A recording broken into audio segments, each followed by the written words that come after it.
I've seen you Get legless. over here and be live. And we're going to begin with a little audio test since we had issues last week. Hello, everyone. So, Jinx, you want to say something? Test 1, 2, 3.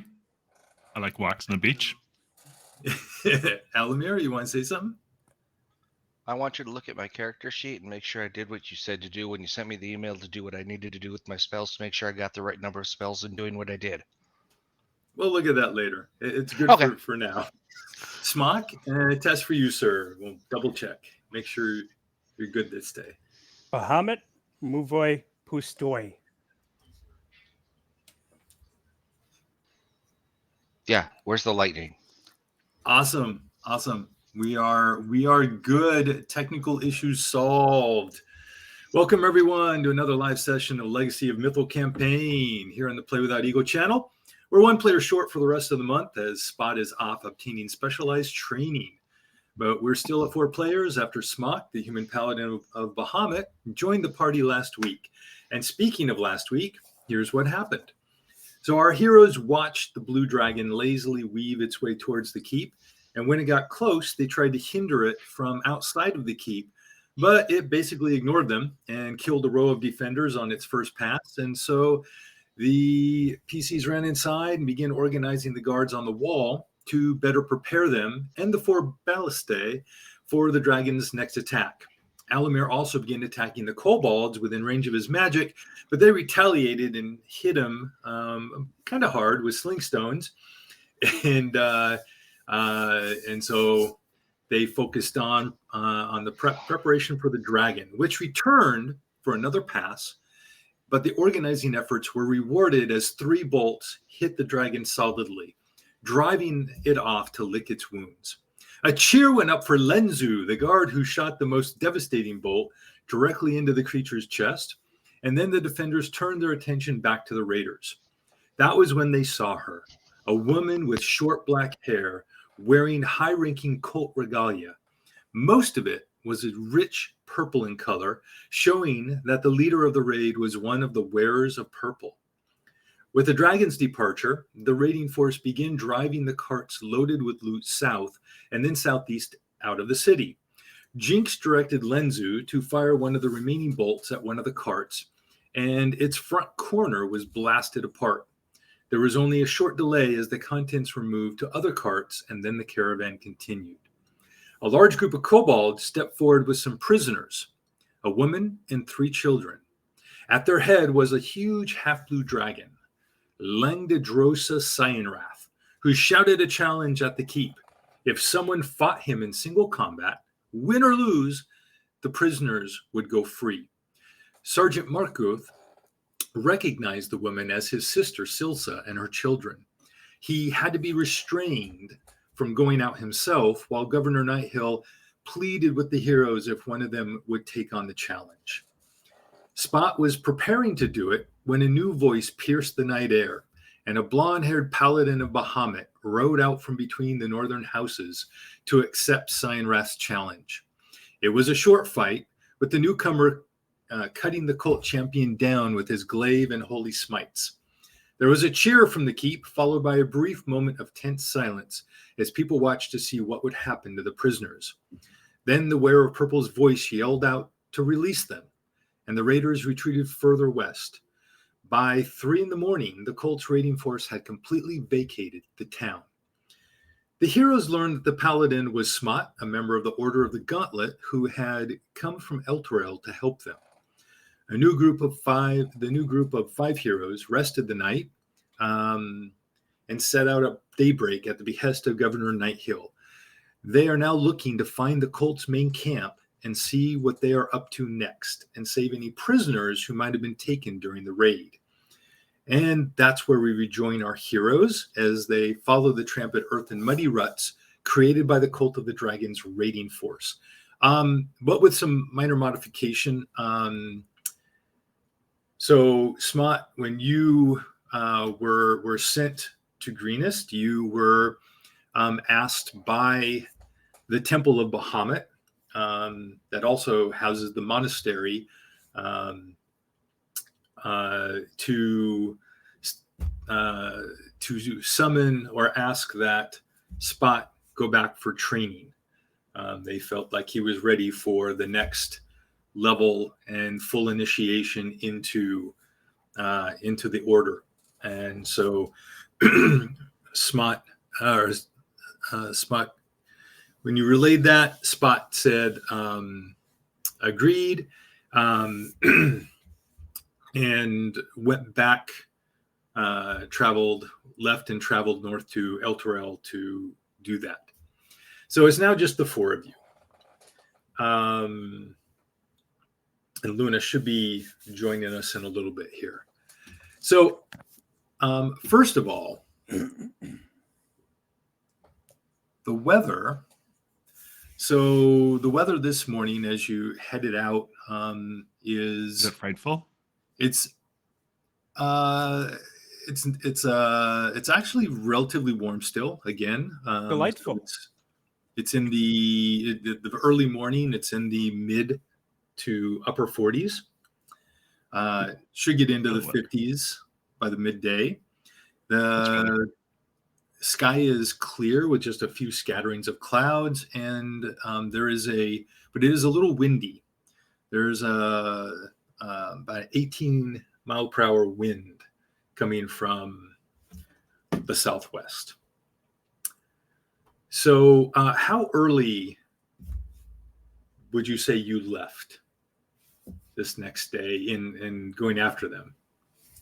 Well, after we prepped, I would have said I would have thought we left pretty early, so we could get as much ground during the day as we could. I don't think any of us are the best of trackers, so we're gonna see what we can see while we can see it. Very good. So pretty safe to say you would have just kind of had conversations with Governor Nighthill, said your goodbyes to Spot, had a quick breakfast. So like I would say probably 7:30 a.m. like would be about the earliest, would be a good time.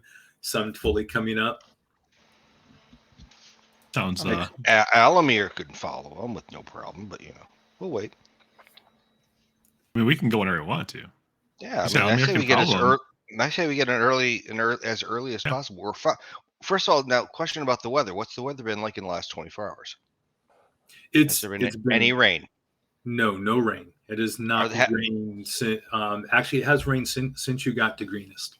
Okay, so that means the wheels, based on the weight of everything, should have left some form of a nice track or trail, unless the grounds weren't penetrated by the rain, so there's no mud. Did you read that? That's the first thing. That's the first thing he's going to look at. We know the direction they left. Well, let's follow it. And it is, in fact, very easy to follow the trail of the caravan of the raiders. It is, you see the ruts, because the earth is fairly soft. So there's plenty of mud ruts. The earth is trampled by many feet. That you did not see any horses that the raiders were using. They were all walking on foot. But what was pulling the wagons? The gnolls, the goblet, the. Oh, those were right. They had horses pulling the wagons. Okay. And yes. And I mean, you didn't see, you could imagine that there probably was horses for the leaders, but you didn't see them. Okay. So what does it look like? So you know that they are at least several hours ahead of you, although on foot. So, but what is, and you're heading, as you see in the image, you're going south through the green fields. It's lush and verdant. You see way off in the distance hills, and there's forest off to the southeast, hills directly to the south.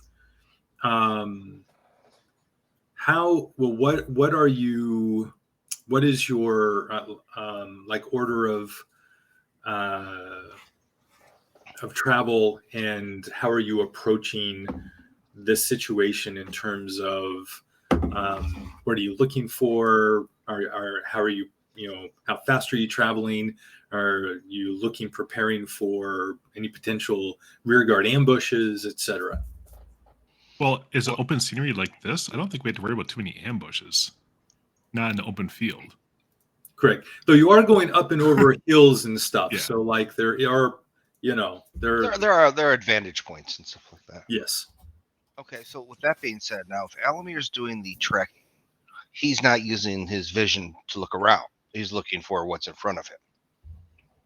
Look So up here first. he that's what I'm saying. So he's going to be looking in the front most likely. If it's dark, he's using dark vision, but that doesn't help him see the ground unless he's able to use his geography as a subsequent help. Does that make sense? It does, except because of the way that we've been using your specialized training. We actually switched your geography to merchant. Oh, okay. Then I don't have geography. Never mind. Then it would just be strictly he's making sure we're still on the path. That leaves everybody else to keep an eye out. So I'm guessing Alamir is first. Okay.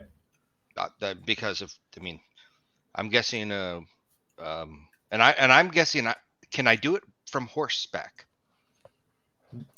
Yeah, absolutely. Like I say, the path is so easy to see that you don't need any special tracking ability in order to be able to know that you're following the group. We can make good haste on the search because we don't really have to watch the tracks as with as much detail as you would if you were having to track, like a thief. Correct. We're following a pack, not an individual. Yeah. Yeah. We're following a very messy pack, not a very clean So individual. you saw a huge force at the end during the battle with Signwrath. You know that wasn't all of them. Right. And even though there weren't a lot of people around you, or you didn't encounter a lot of groups when you came into town, from the stories you heard and from what you saw, including at the temple, like the force was pretty darn large. Right. Larger than anything that you saw at any one time. You don't know where they all were, but there were many sections of the town that you didn't actually get to during the night. So you're following a large force. So it's easy. Yep. So then, so Alamir is leading on his horse, and what is everyone else doing? Where are you, and what is your focus?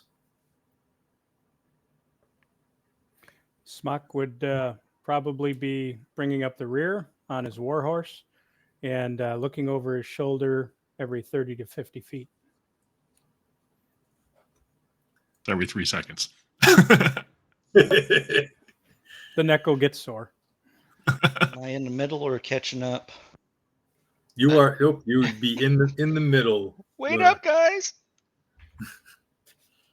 And I'm following suit, and I'm just keeping myself abreast, looking over the horizon, looking for anything, the glint of weapons, whatever happens to be.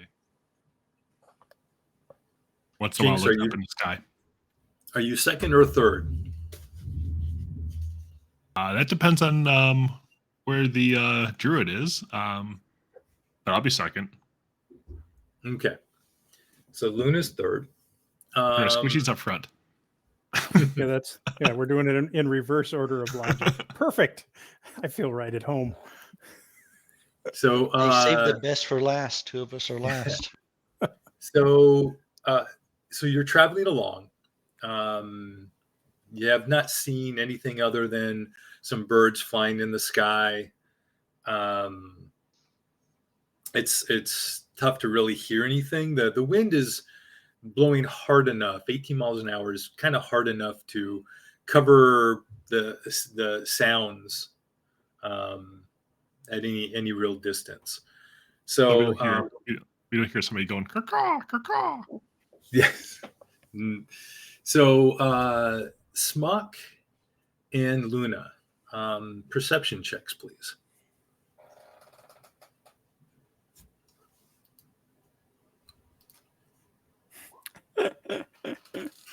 Perfect.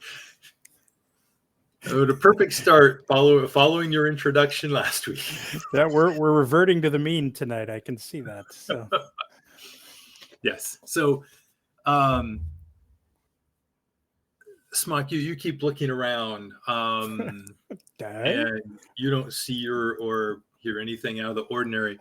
Luna, you're just kind of keeping aware of the surroundings, and you catch movement out of the corner of your eye. You weren't looking that direction, but like sometimes like starlight and things that you don't look at directly, it like catches your attention, and you aren't sure at first what it is. You're but you start paying attention to that area a little more, not directly, just kind of not wanting to, like, you look over directly, you don't see anything, but then you keep paying attention nonchalantly, and as you're subtly watching, you notice movement, the movement of the tall reeds in the grass, something moving fast enough to follow your group at a slight distance, like maybe keeping a distance of around, around 70 feet behind you.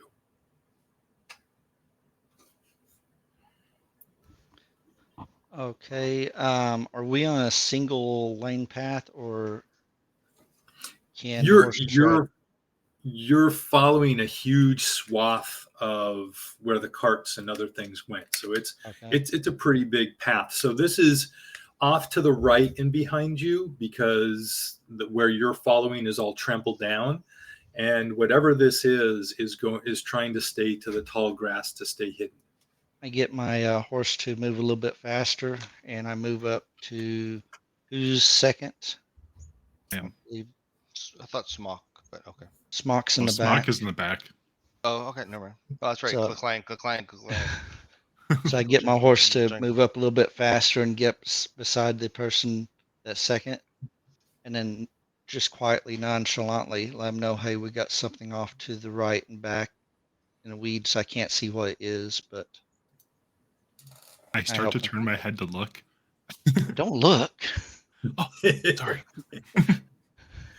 I wave. Make a perception check with advantage, since you know exactly what you're looking for, Nonchalantly. where it is. Perception with advantage, huh? Oops, I didn't roll this one die. So either way, 13. Okay. I kick my horse. Oh, go ahead. Whoops, wrong one. Let me just, I need to roll some here. Oh yeah, you you see ahead. As you kind of glance back at that area, you see a head clearly pop up in a little clearing of the tall reeds, and then quickly duck down. It looked to be a younger, maybe teen-aged human male. You've got a follower from Greenest. Guy's gonna get himself killed. Does Alamir have another admirer? Probably does. Well, he doesn't hear any of that. I'm going to break off and get down on my get off the horse for a second and tie my shoe or boots. Okay. I move up forward and let Alamir know what's happening, and then I'll kind of fall back and let our fella tank know what's happening too. And you want us to basically keep riding forward as you fall behind a little bit, right? Yeah, that's fine. And Or you want us to Elamir's stop? not gonna. Oh, you guys keep going. I'm just taking care of my boot. Just tying How it. long are we in? How long are we on the road right now, Dom? You've been on the road for about an hour and 15 minutes. Okay, so it's not technically time for a break. Got it. All right. Yep. I'll continue moving, but I'll start moving at a slower speed, but I'm still actively looking like I'm following, wheel tracks in the mud. Very good. So you semi pause, you slow down to like look and Interesting. like Look you're at looking something. at tracks. So you're still moving forward, but you're slowing down. Correct. Very good. Smock, anything special you're doing when you're giving this information? Well, as Luna falls back and starts to talk to me, and I get to thinking, and when he says back and to the right, I look back and to the right because I failed my intelligence check. As you And can I say, see. don't look. He says, "Don't look." All Come I on hear now. is There's the problem. That's that everybody looks when you're told not to look. Don't look You up. can roll. Yeah. You can roll another perception check with advantage. I'm just laughing because I know they're going to look. Reversion. Jeepers. Yeah, he looked. He looked. So you look. Do you look to the right or left, though? Oh, he looked right where you told him, but it just he can't. The other right. He doesn't see anything. And actually, and Luna, you don't see anything over that direction right now either. Whatever was there is not moving anymore. Has kind of stopped or slowed down enough to keep themselves hidden. How far away was that when we last kind of saw them move? Around when you looked, Jinx, that was around. It would have been around 80 feet behind, back into the right. At some point or another, before the guys get too far in front of me, because they kept, I got off my horse before and everything, I'm just going to yell back. I'm like, I'll yell at something of the nature of like, okay, come out, show your face before I have to burn this prairie down. Do we hear that? Are yell it you back. trying to intimidate them? Yep. Yes. And, Whoa. Intimidate. What do I have to roll to not laugh? Out loud. I don't think it's possible to. Then he's looking down when he's laughing. So you hear this, no, wait, and okay, how come this didn't work? Hold on, here we go. You see standing up, So that's where all the wide-eyed. arrows of the keep went. Kidding. Who's following? Yeah, whatever. Like, how does he still have arrows? You do see this young boy. It looks like, I don't know, looks like 14, maybe 15. Yeah. And he's wide-eyed, obviously afraid. But then he kind of gathers himself and he begins to slowly walk forward. And I am Hef. I come from. I want to help. Please. I want to. I want to help you find the raiders. And you do realize you're from Greenest? I stopped what I've been saying and asking, are you from Greenest? He nods his head. You do realize if you're healthy and able, they need you there. We are expendable ones here. I mean, part of how I say that, but you should be back there helping out your family and the other people of the village. If you're able, and you look very able, giving him a nod for how he handles himself and and he kind of stands up a little straighter, and but he's like, yes, uh, I I know, but there are plenty of people there to take care of those in need. I Do I feel like he knows how to actually handle the bow on his back? Or is he just you have it because he grabbed something? roll. Let's see. Probably the best Insight. for you to tell would be an insight check. Oh, I don't know. It's tough to tell because the bow is just strong. It's strung but hanging from his back. He has a dagger and he has a dagger on his belt. He goes, and he's now walked up, and is standing like 15 feet away from you. He goes, please. And they came last night. They killed my father, and he stayed behind to give my mother and my sister and I a chance to escape, and we did. We safely made it to the keep, but they killed him. I can't let that go. How old's your sister? I have to help, and I walk up to him and I actually put my hand on his shoulder. I'm like, "How old is your sister?" she's 11. What would happen if they came back right now and you weren't there? But there's no reason for them to come back. They came to steal, to take things. There's nothing left for them to take. But if other raiders came into town right now, who does your sister have to depend on right now? My mother and the governor and the guards. They're safe. I know they are. And the Look, governor and the I can guard, help you. the governor and the guards trusted us to take care of this task. Well, they are taking care of that task.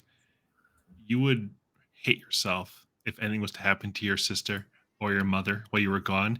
You are the man of the family, and you need to be back there helping them.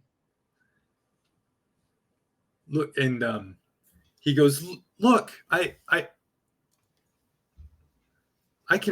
can help. Like, do you know all the people in Greenest? Like, if the people who, if they captured, and if there's people still alive, will you know who they are? I can help you identify them.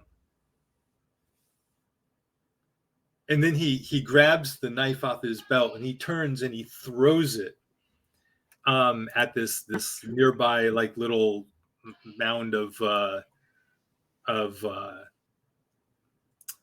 dirt sticking up, and it hits in it and it sticks in it. It's not like a straight; it's a little offset. You know enough about knives, weapons to know that it's probably not weighted to be a throwing weapon, so that wasn't a bad throw. But he's like, and I can use my bow too.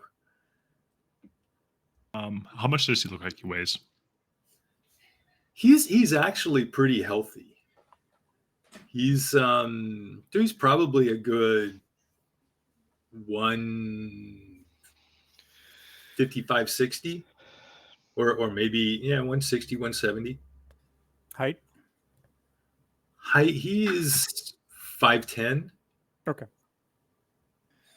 I don't know what's the capacity of a riding horse as far as weight wise.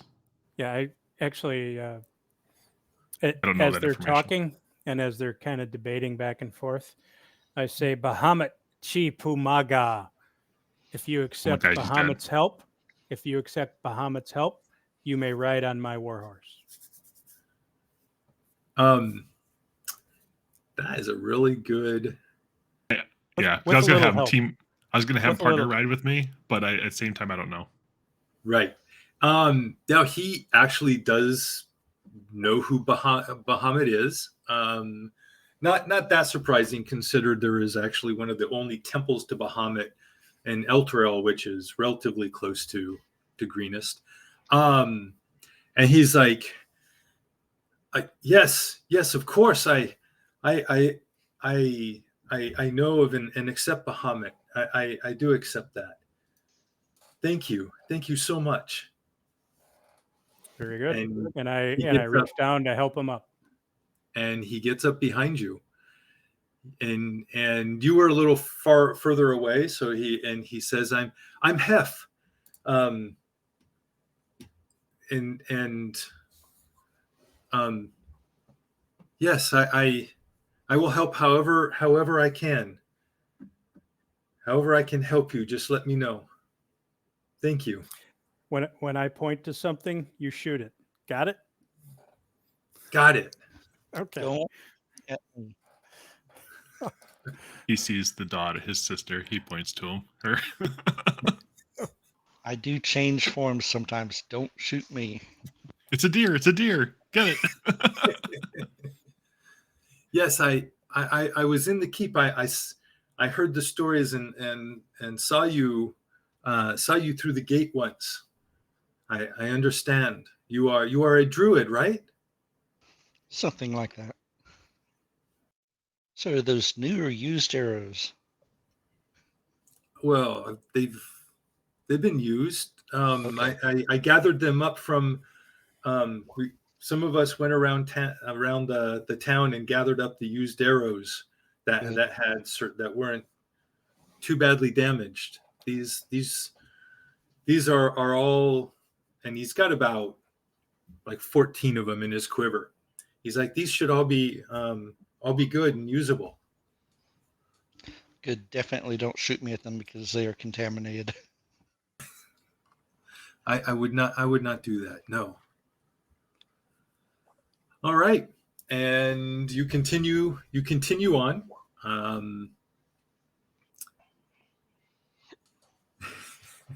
That's to myself. I didn't really say it loud. All right. Okay, you know, this group of band of merry men is getting bigger and bigger. He's a kid. This band of merry people is getting bigger and bigger. And one's a All furry. right. And one's a furry rat. What? Oh, just a furry. Oh, okay. So you continue traveling I know what for intended you about for another Christmas. hour and a half. And you walk up to the top of a hill, and as you reach the crest, you see several hills away from you to the south, a very small stream of white smoke kind of rising into the air. Not like a large, fire or something burning, but maybe a small campfire. Now, when you say small, single column of smoke, Yes, what color is And the smoke? it's white. And do it's, we? Wet. Whatever they're doing is wet. All right. Yeah. We're also. I'm wondering what kind of vegetation is in this area that looks like would be the what they'd be burning. That's what Alamir's trying to Sure. figure out. it's mainly brush, so you would have to actually cut brush. Some of the And so it's gonna. You're basically burning green. Got it. Yeah. I don't think it's hay just yet. And they don't care that they're being seen. But it's one column of smoke. If it's as large a party as we're talking about, shouldn't it be a little bit bigger? We should probably go take a look though if they're on the way. We should head that Yeah. direction. Depends how think you far should- away I we think- are too. Yeah. Right. And what's our distance of vision, and how far do we guess? So this would be about And time of day, early morning. so now? it is so it was like 8:39, so it's around 10 in the morning, still Okay. pretty early. Yeah. and this is, you know, three hills is like an eighth of a mile. These small little hills, so it's pretty. It's not that far away. It's only like eighth of a mile. Yeah, Tenth of a mile is so that's like 900 feet away. yeah. 800. That's not 900. bad. Yeah, that's not Yeah. that far away. All right. Alamir, yeah, you know, does the, and do we need to talk? I'm sure you all see it, but is this something we want to investigate, all of us, or do we want to send a scout? And he starts pointing to like the druid person to go The investigate. druid turned invisible, so I don't know if we're gonna see him. Oh, I'm he's here. invisible. I'm here. I'm just yeah, I'm invisible. I Hep would quietly choose. says, I can scout. I can see what's up there. Well, I mean, if you're in a problem, we should be close by. I'll go with, So the two of you. unless somebody else wants to go. Well, no, reason being is because Alamir does that look on his face like, and he explains, I can make one of you invisible while you're investigating. I can't make both of you. It's one But fire. if you want to, No, wait. It's one fire. You have a resource to turn somebody invisible. Is this necessarily the best use for it? what I was getting at is he can go in disguise, in beast mode, beast form. I can. You could ride the owl bear. I could use invisibility as I dismount, and there's a clacking and clanging. I walk up and I start stuffing grass in between each of the joints of his.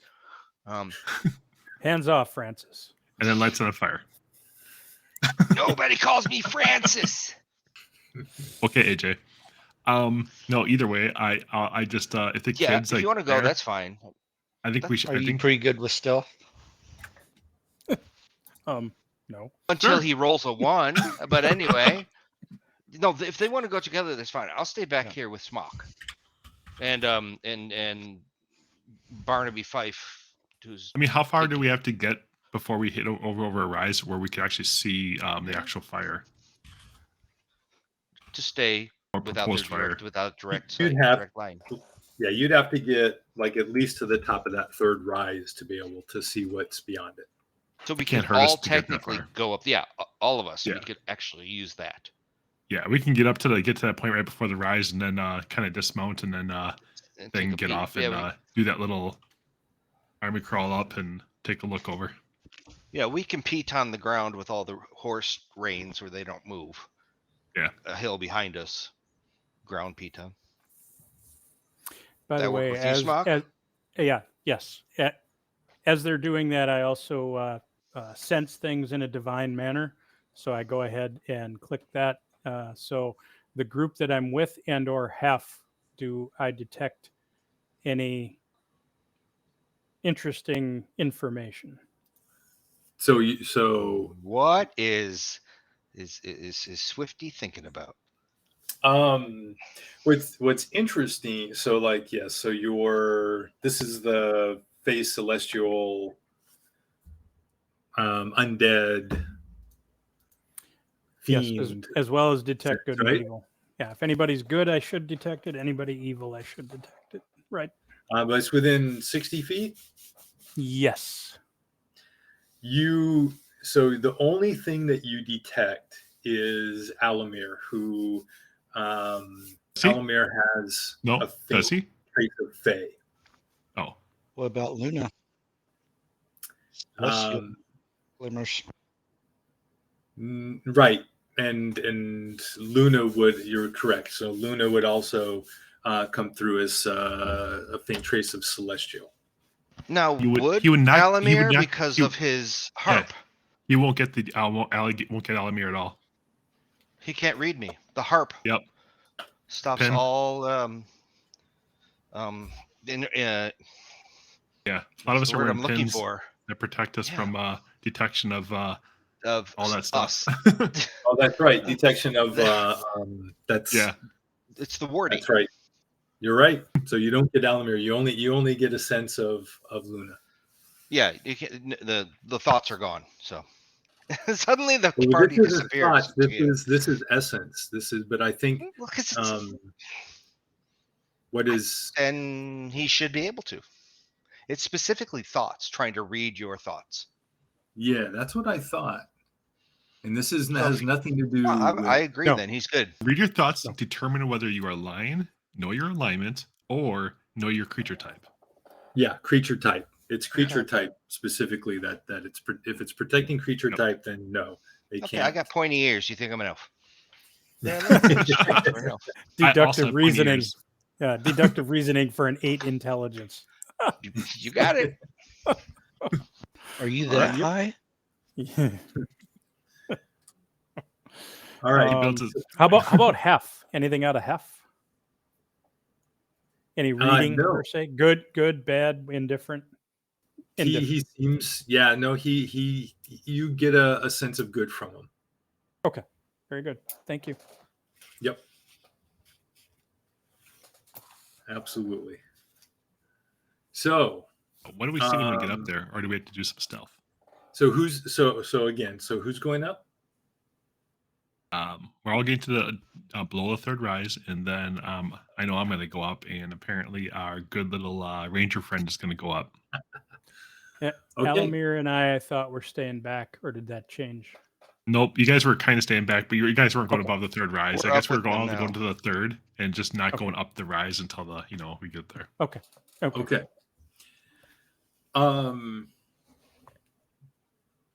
right. So you and the trail of smoke that had started it now is beginning to get a little more steady, like as you walk up there, as you move forward, because they had just started, the fire had just started, so now it's a little more thick and consistent, but still a singular fire or source from what you can tell.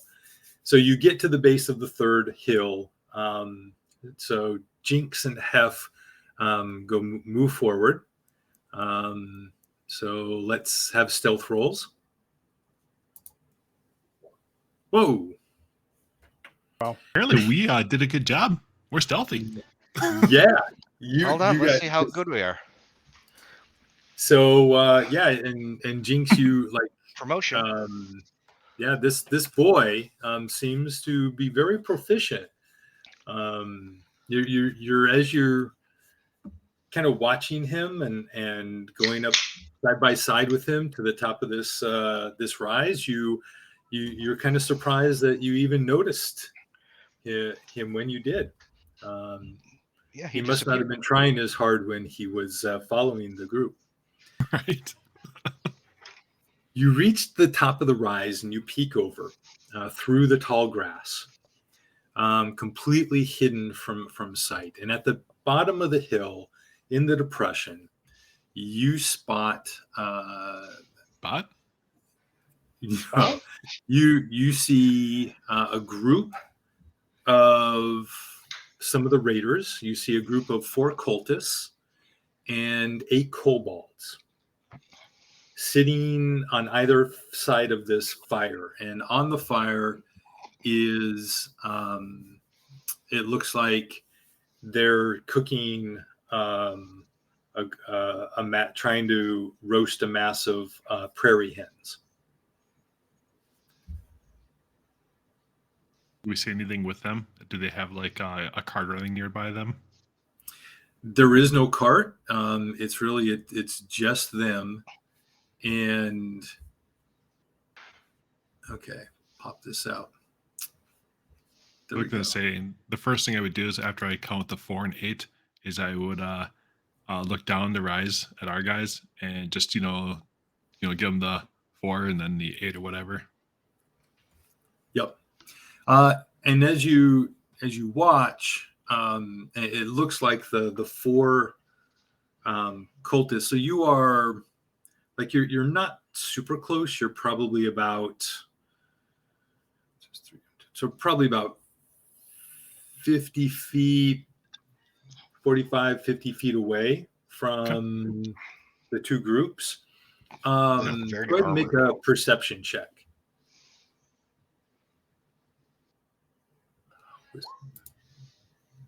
All right. We're stealthy. We're not. So, but Yeah. with your 12, it's hard to really hear over the wind. You can't catch all the conversation, but you hear the humans are talking pretty loudly, and they are making jokes at the expense of the kobolds. They're laughing at them. Don't You say a see problem with the this. largest human walks over and grabs a bird from one of the kobolds, kicks over the stew pot that they had, a little separate little stew pot that they were trying to make some stuff up. And, he and the other 3 humans kind of laugh as the kobolds scramble to pick up the pieces of their meal. And the guy walks back to his friends and loudly yells, the scaly ones are useless as allies. I don't know why they are allowed to move around and work with us. And everybody laughs. And the kobolds pick their stuff up and they move away, a good distance away from the humans. And the human and the kobolds are loudly talking to themselves, looking back, but they're speaking in Draconic. Do you speak Draconic? I do, but I wouldn't be able to hear that from here, would I? You just got done saying I'm 50 feet away. Are and they everything boisterous? Else, so.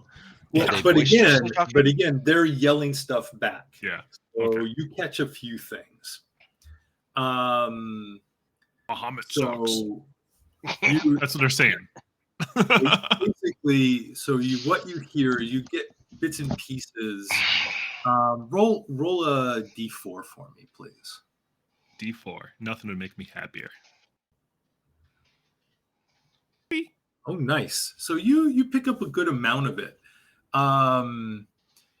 You don't hear the first part of the conversation, and then your ears kind of tune into the Draconic language, switch over, and you begin to pick up more of it.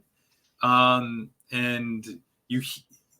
the kobolds are talking about how the humans are stupid because they don't speak the one true language, and how they aren't big where it counts. And the very last thing they say is, there will be a day of reckoning when the Queen of Dragons is released. And then they turn and go sit down.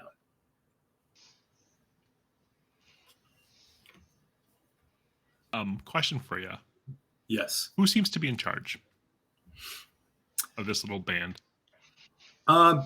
It looks, from what you can, just from what you've seen, that big male, the big human male that went and harassed the kobolds, seems to be the person that everyone else defers to. And what's he wearing? He's just wearing leathers. So this guy in plate in your background is not him. No. Okay. What? Oh, I got you. I'm like, what are you talking about? What? Now, I'm sorry I wasn't here. So when you were looking over you're at the top of the hill looking down, are they in a grove type, not tree grove, but plains circle in a dip, or are they in an open field where there's no more hills after this? So let's make this easy. Or we could do that. I cast fireball right here. Sorry, I had to be sad because we're not level enough to do it, so I've got to do it now. Well, Got to do it now. Go big, go home. Well, no. So- the So what you saw is the kobolds move. hill. They moved much further away. Oh, this isn't a cliff. This is That's that a is. That's that. So wooden wall. that probably was. It's not. So it's just a Wind barrier. Are these rises? Yeah, looks like it because this So is a those bridge. basically hills. Yeah. Yeah. Okay. So How high up is this and cliff right here? they're going to move Well, over here. I see some stairs here. It can't be. Yeah, correct. I'm thinking 5 feet. Yeah, Maybe 5 5 feet. foot rise. So Is this bridge actually here? um, Not that I'm going to use it, but I was just wondering. so it looks like, yeah. So whatever this trail was, looks like there's a trail, and that's so there is the rickety old bridge there that does not look like you'd want to try to use it, or if you did, you're taking a chance of falling through. And each rise 5 feet, or each rise 10 feet. We're just going to do 5 feet. So It's- 5 feet it's to here. not, yeah. 5 and then 10 above him. Yep. Okay, And that then 15 over here. And then what I was trying to get at, Jinx, is if you turned around, because I know myself and Big Mammoth Guy, we're not right behind you. We're a little further back. But when you do turn around at any time, I'm asking you anything from the side. Are there any scouts walking around in sign language? Yeah, I'm doing zip or zero or whatever happens to be, however you want it. Zilch, nothing. Okay, Nada. that's fine. Then there's nothing to the sides. Okay. Well, except for the fact that 8 doggy creatures. No, kobolds went south. just left. Yeah. Yeah. Okay. Well, they didn't.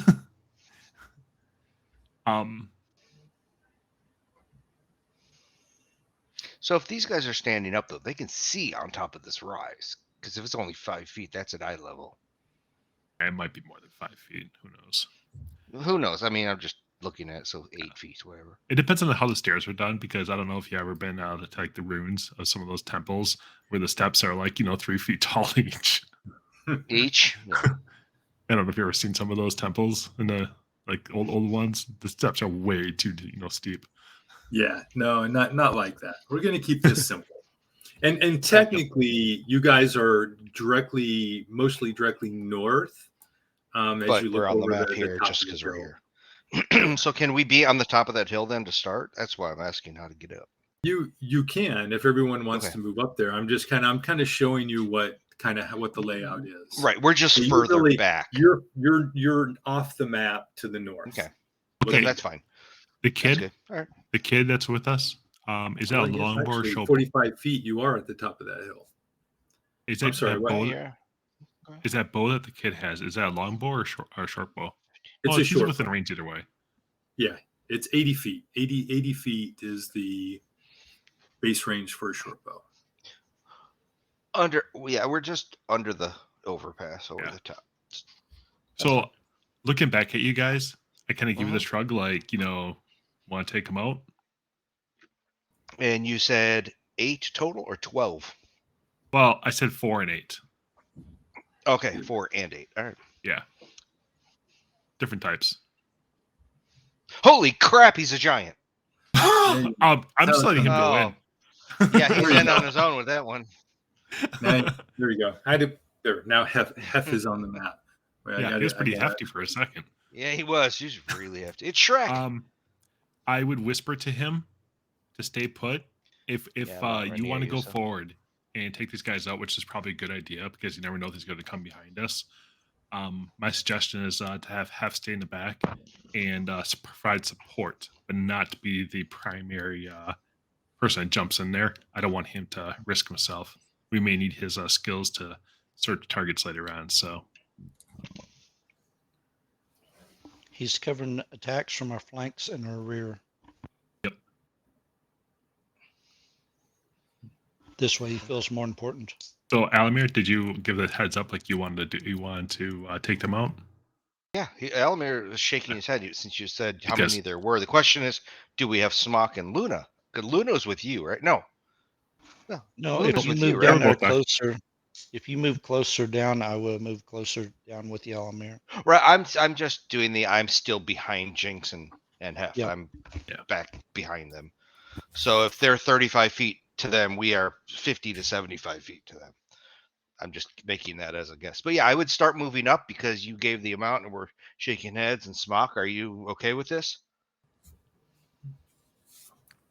He says Does nothing. Smock want to come around the edge like a side and then be a distraction, and then we pop up when they're looking at him? You know, we're making this a lot bigger than we probably need to. Well, I was just asking if we're all into this. If we're Yep. all gonna go for it. Are we a go? Shit.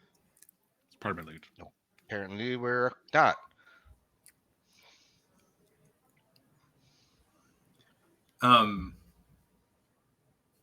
So what? Is, all right. is Smock good to go with this, or Yes, let's go. okay? Then we'll start. Yeah, you say yeah. Go ahead, and now he's gonna start quietly clanging. Apparently, So Smock, are you going to go up on the ridge of the hill with everyone else too? Probably not. yeah. Luna, Elamir's gonna be going from a side, so he's gonna come around a side. So, okay. So tell me when I get there. So, so it sounds like you have Smock and Alamir coming around from the sides, Come on over here, Smock. and Luna and Jinx with Hef up on the top in the center. That works. I mean, Smock could come from the other side too. Yeah, oh, that works perfect. Actually, that's better. That gives him his. Are you going to be on your horse though, Smock? Oh, yes. Okay, so you walked back and got your horse. That's perfectly fine. All Did right. we get a short or long rest before we We got a went long on this rest last time. Okay, good. It was a long. You should have had a long rest. And you Okay, should have good. more hit points now and other stuff like that for your level. Yes.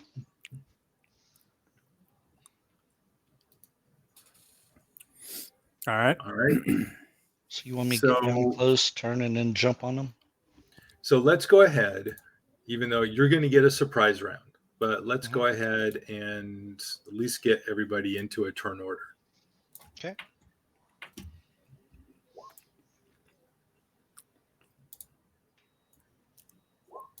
Perfect. Thank you. Sorry. You weren't selected there, Luna. But that's a really good stealth. There, I find is giving me trouble selecting myself.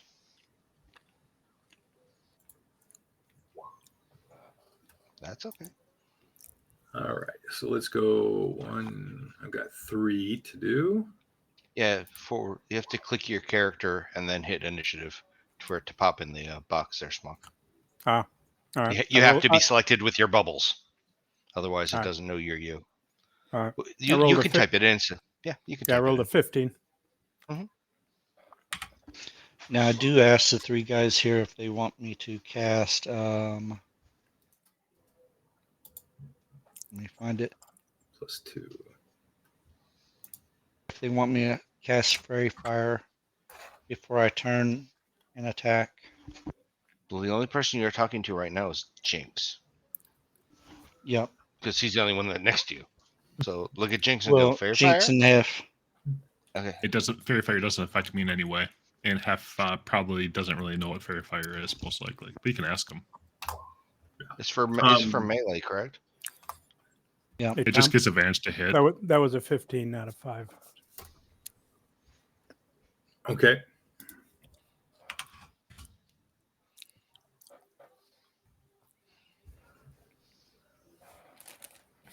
All right. So you notice in terms of Fairy Fire, like you notice that these there's nothing special. Like the cultists are wearing leather, the kobolds save it. are basically half naked, like they're not going to be any harder to hit than they were what you fought last night. Might be able to make this fight a lot easier if we're not going to go in now.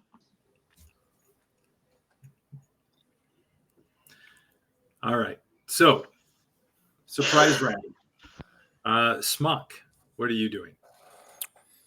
I move 60 feet to attempt to use my warhorse, my trusty steed.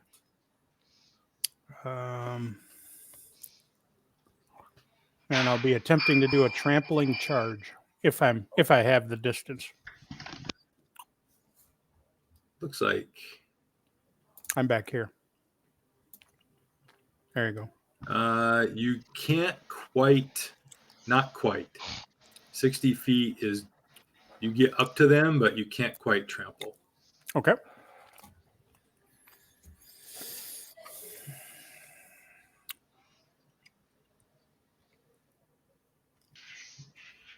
Well, that's what we'll do. No trample. Okay. However, I do take a swing because I have a 10-foot reach. Mm-hmm.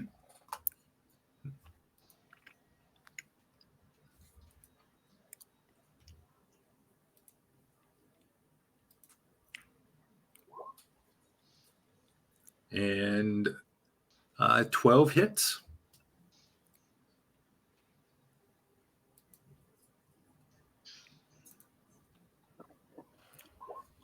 So, and which one were you hitting? The one left or the right of you? Left. All right. Okay. How come I can't click on this guy? That's because I did that. There we go. So yeah, you rush up and slash this guy, and you just drop him. He hears the horse, turns, is madly trying to grab his sword, and as he's just partially pulled it out, you cut him down, and he flops to the ground. Anything else? That is it for this round for me. Okay, Jinx. I apparently got the wrong thing picked. Select. I move up to about here, and I'm going to, just to make sure they're not going to be an issue at all, I am going to go ahead and cast Sleep over on those guys. On the kobolds? Yeah, figured take them out if there's a possibility for being in combat. I'm just going to take that whole situation out of the picture. Shut it down Okay. for now. Mm-hmm. That's not what I wanted to do. I need to roll. And what is where's the point of origin? Where are you setting that? I got to do the. So Is it 60-foot range? it is 90 feet. Oh, yeah. So you could. Yep. And I'm literally just going to, I guess. They have to be within 20 feet of the center point. Is it 20 feet? Or is it, I'm trying to think. It's 20-foot radius. Well, I don't know where they all are exactly. So basically, I'm going to take the 20-foot square circle, whatever it happens to be. And I'm going to. Well, it's actually right 20 smack feet of where you do it from. So, like, it's actually a 40-foot radius. Wow. Okay. Either way, right smack dab in the middle, as far as I can tell, Or, is where I'm going to go with it and go from there. or circumference. Really quick. How does it work? Radius. No, radius is from the center, right? Yep. So, yeah. Yeah. 20-foot Radius from the center, 20-foot diameters radius. from the. 40-foot diameter. So you easily get them all. I just need to know, like, as you go through. Right. Well, I don't get to choose which ones. I know. That's why I'm asking what the point. That's why I was asking what the point was. Yeah. So I know let's see how many exactly dice which it ones is. are affected first. It's a whole 25 hit points. Oh, all right. So I am going to, back here, start just at the ones closest to you. So let's do. Where was the what were we using for sleep? Because they got rid of the Z thing. Okay, we're just gonna do that. That's good enough. So there is one. There is one. It's the second icon, actually. Do we have hef What, in that's the? sleep. That right there. It's above my face right now. That's Sleepy. Yeah, that's what I just put on this guy. I was like, okay, Yeah. all right. Do we have hef in the turn order? Do we have what? Do we have hef in the turn order? No, you don't. Good call. I will take care of that. I was worried about the enemies. All right, so these 5 are affected and fall asleep. Oh, take these off. All right. Anything else?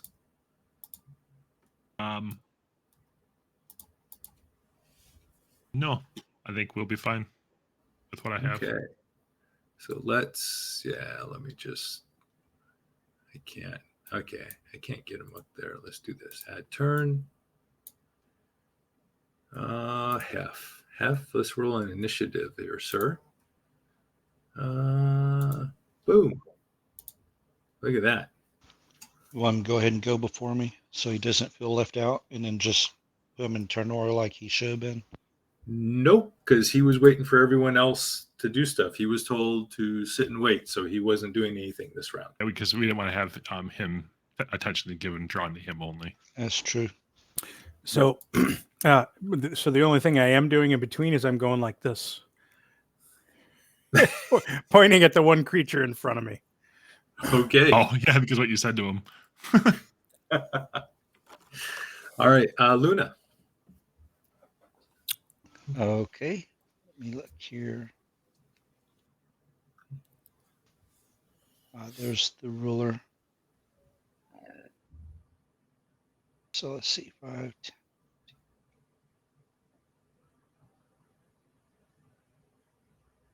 I'm going to turn wild. You're gonna what? I said I'm going to turn wild shape to go hyena. Okay. I can't wait till he starts laughing. Don't tempt me. I'll start doing that. Just let's go Poke, grab tempt, whatever I have to do. Luna's wild shape forms. Giant hyena. Grab, drop. There we go. Let's make this. Let's turn this into Luna. Take it out. Luna. Save. There we go.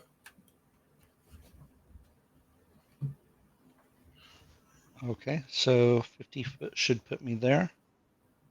And I'm going to bite this guy right here. Okay.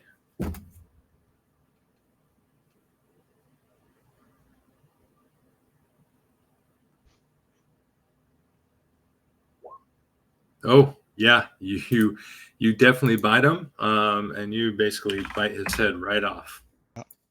And because I use my bonus action to turn into hyena, I can't use I can't use my rampage this round. Yep. So I'm done. Okay. Alamir.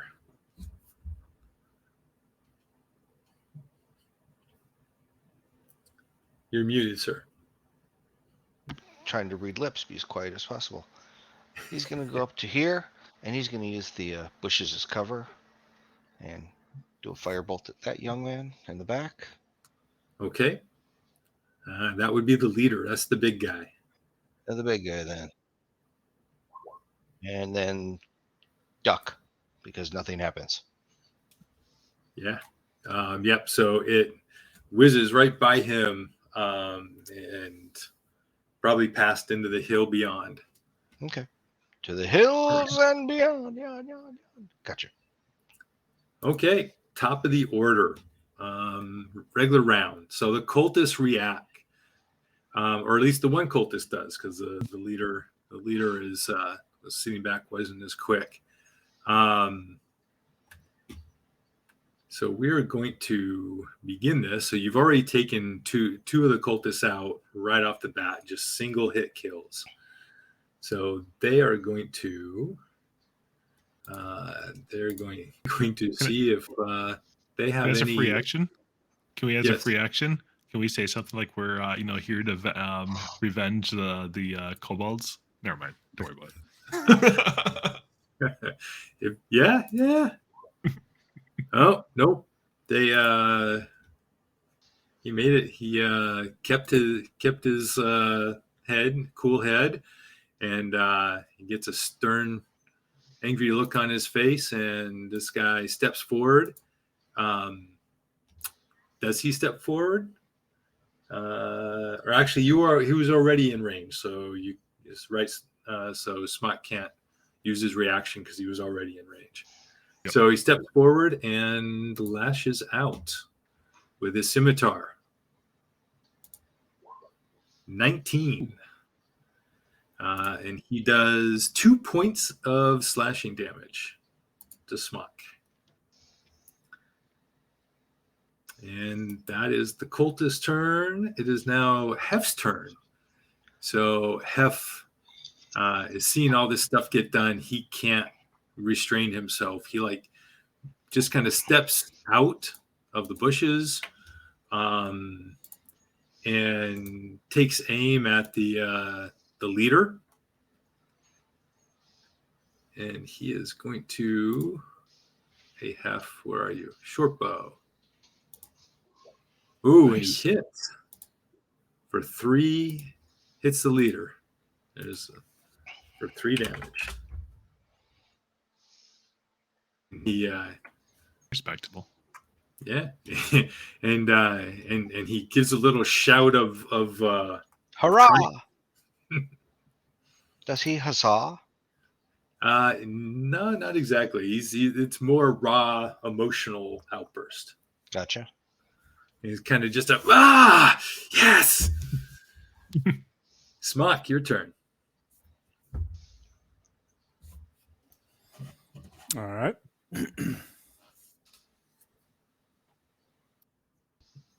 Take a swing at the one in front of me. 10 to hit. 10 misses. Okay. Do the bonus action with the butt. The butt action. Yep. Lovely, named after Smok. Hey now. 11. Oh, Ooh, I like 11 is a little closer, but it just kind of scrapes along the leather. I like how it banners across, though. All right. And you move or remove. Is that it? That's it. Okay, Jinx.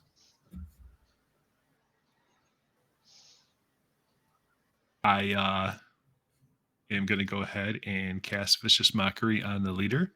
DC 14 Wisdom save. And it's going to be something in nature like, oh, if these guys would have been kobolds, they wouldn't have fell.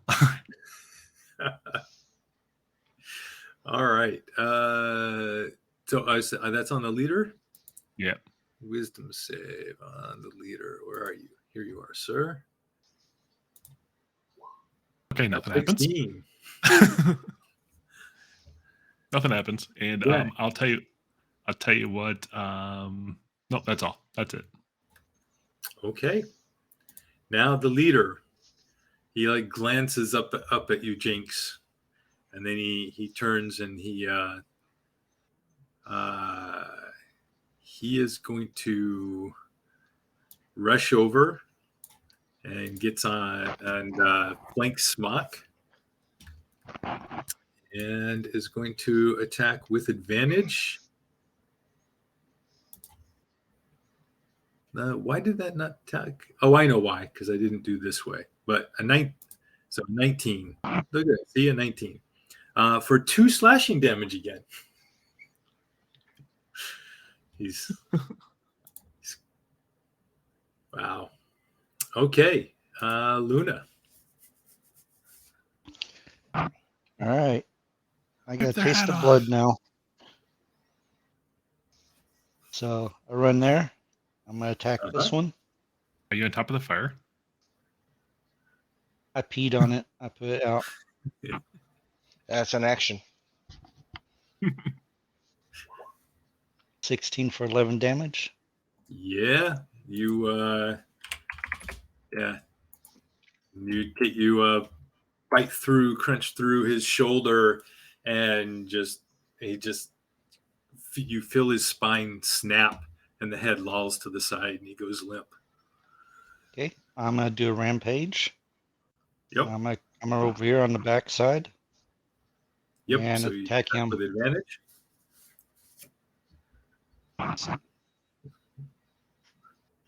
I get advantage on that, you say? Yes, you do. 'Cause you're Awesome. flanking. Flanking has to be directly opposed. I mean, On the opposite. other side, so from any three spots on one side to and any of the three spots on the other. Okay. It doesn't have Thank to you. be exact opposite the way I Okay. do it.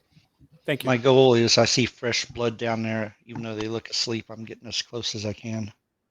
Yep, and 13, yeah. And you tear him apart, and he goes down. And that's all I can do. Or, yeah, I can't use the rest of the bonus movement, can I?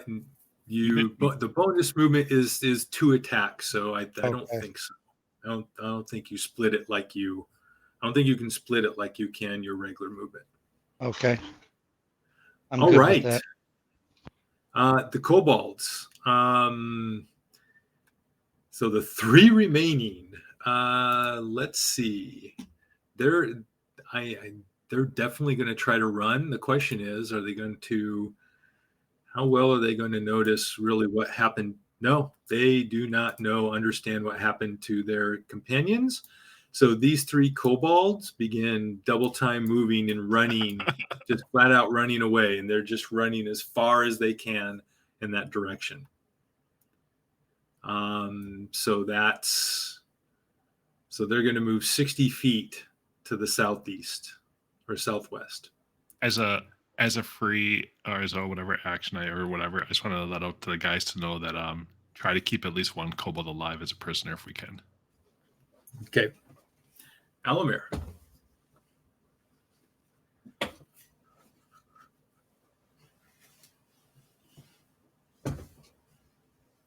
Is that more than 120 feet away? Oh, well, let's test it and see. Oh, Yeah. Okay. They are. The 3 that are running are more than 120. Okay. Well, if they're sleeping, then I'm not going to affect them, so he'll just come down to the. You can. Well, now if I can't if I move my 30 feet.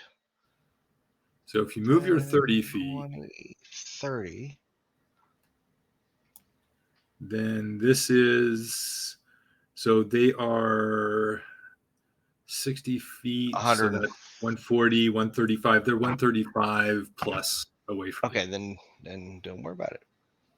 Well, that was 10. They're actually 125 plus, so they're barely out of range. Gotcha. Okay, then Alamir is done what he can do. Unless you wanted to I double know. move yourself. Yeah, but I can't cast a cantrip after that, can I? Nope. Okay, so let's see. They're going to keep double moving, and I won't be able to get a shot on them if I double move. So there's no reason to chase them for my little feet, unless somebody's faster. Okay.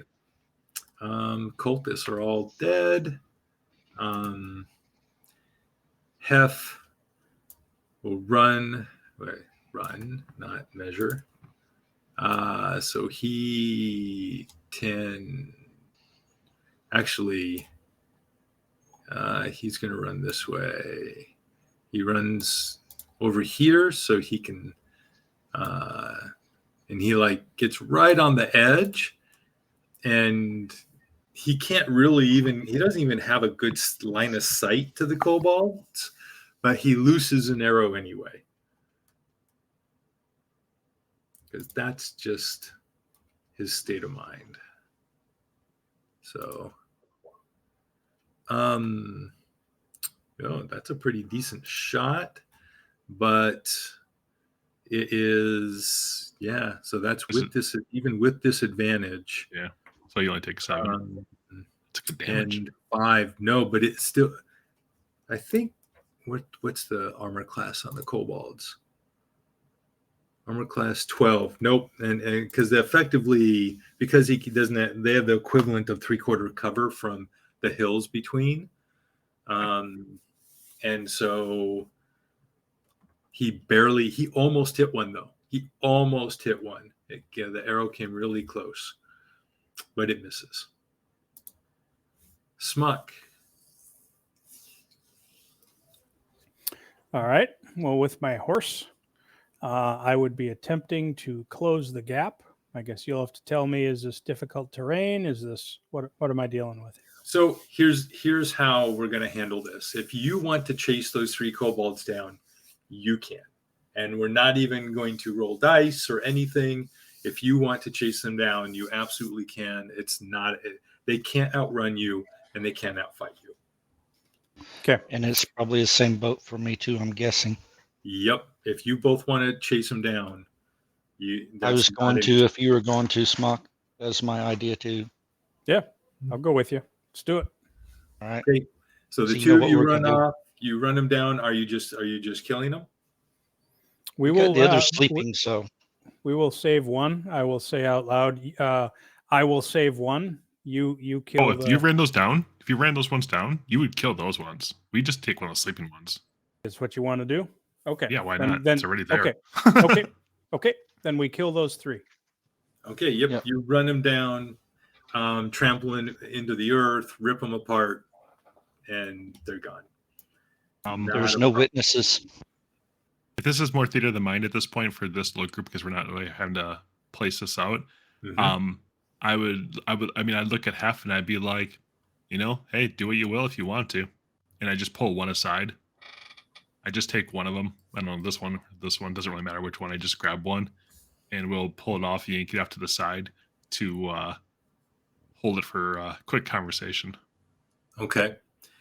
You see Hef gets this look in his eyes. And I let him go. yeah, It's Smock's responsibility for any death that he incurs. Don't worry about it. Oh yeah, no. You pull one aside, and Hef goes around you, and he is. Are you? If you listen to what he says, he goes, "This is for Ruth." And he slits its throat and then stabs it in the heart and just grinds it in. And he goes to it and he yells and he does a different name for each one of them.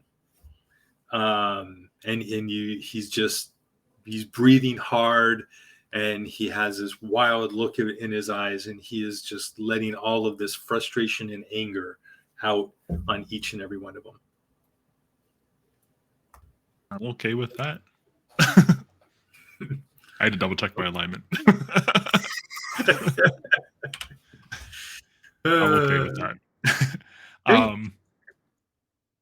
And I will pull one aside. We will tire him up, and I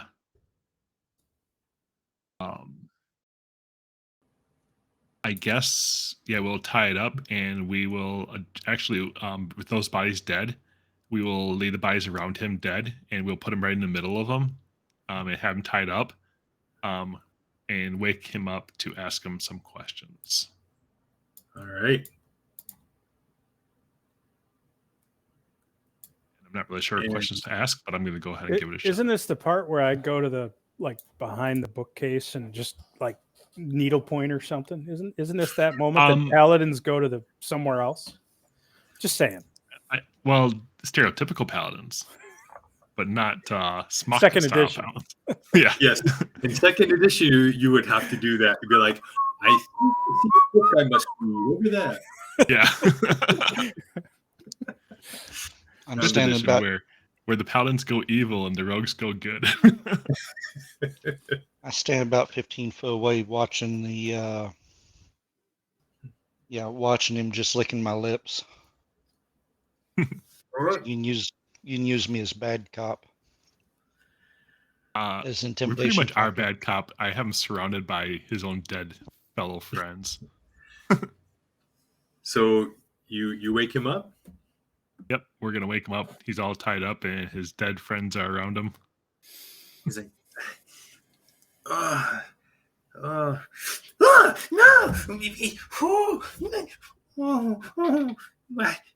no, what? No, kill, no kill, please.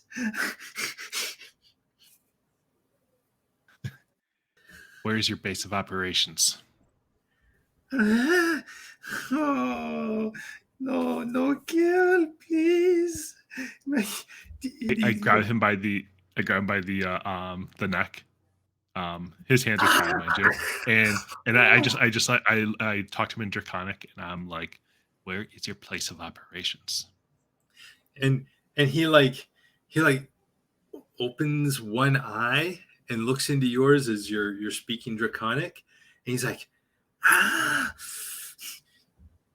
we, and he speaks back in Draconic and says, it is down the trail another 4 hours. It is in a huge valley. That's where the dragon people have us set up. Please, I will leave. You will not see me again.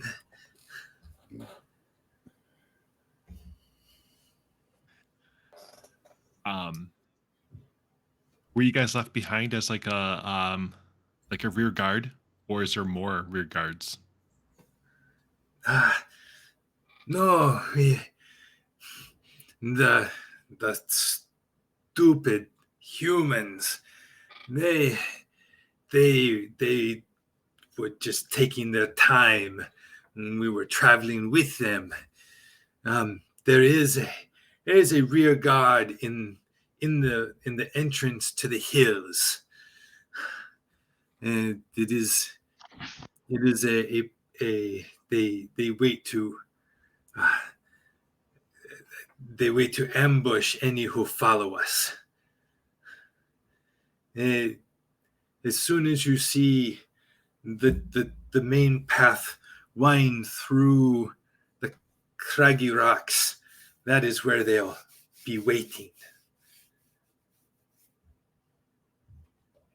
Out of curiosity, is the how bad of a condition is the equipment after the heads got bitten off and everything else of those cultists that were just killed?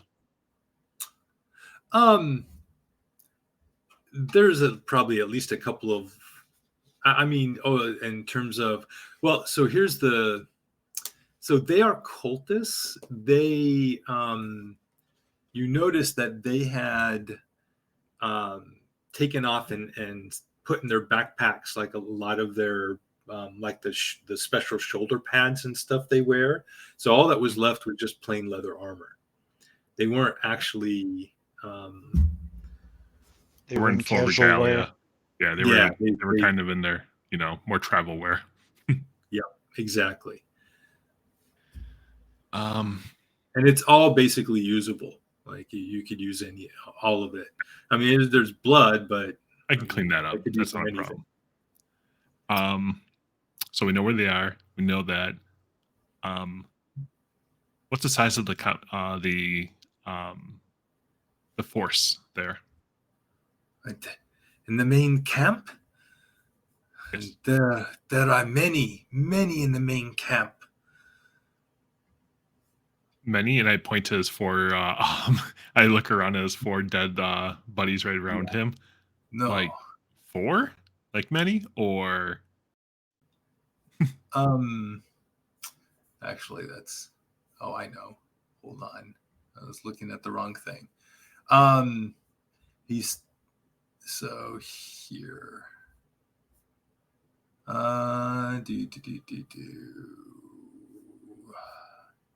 Sorry, one sec. I got numbers here.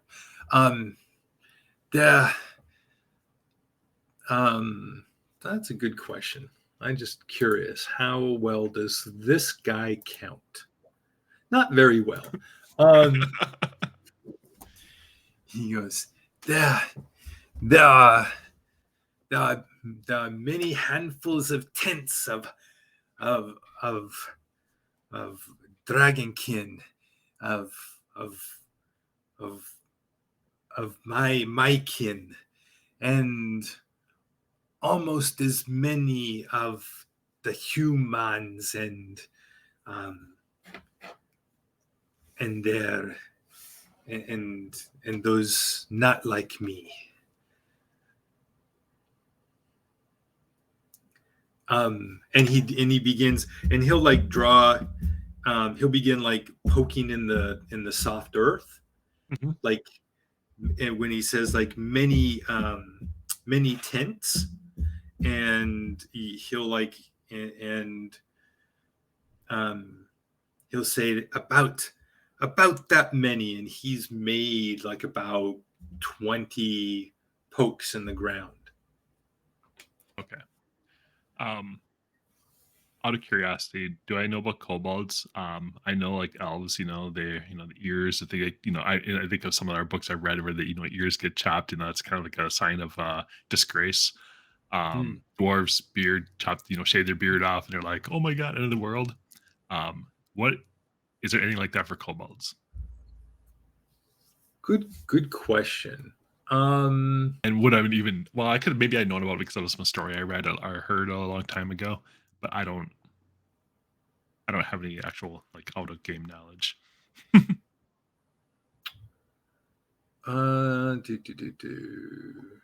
So they prize themselves on their draconic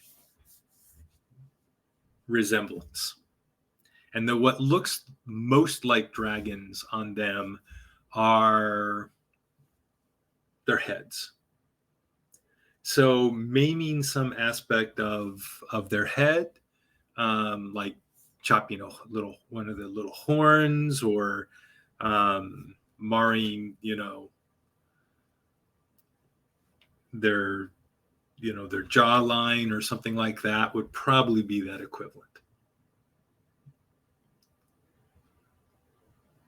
Do they have horns? I'm not evil enough to do that. I had to think about that one for a second.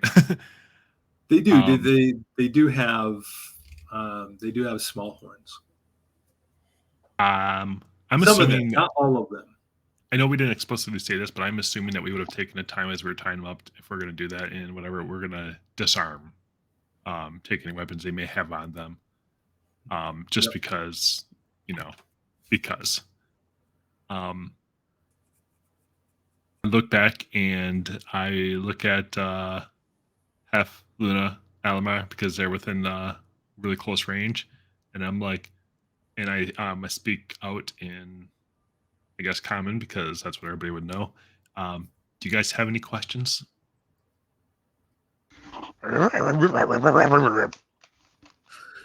I use my animal handling to try to understand. Sound like he says he likes Scooby snacks. Next one.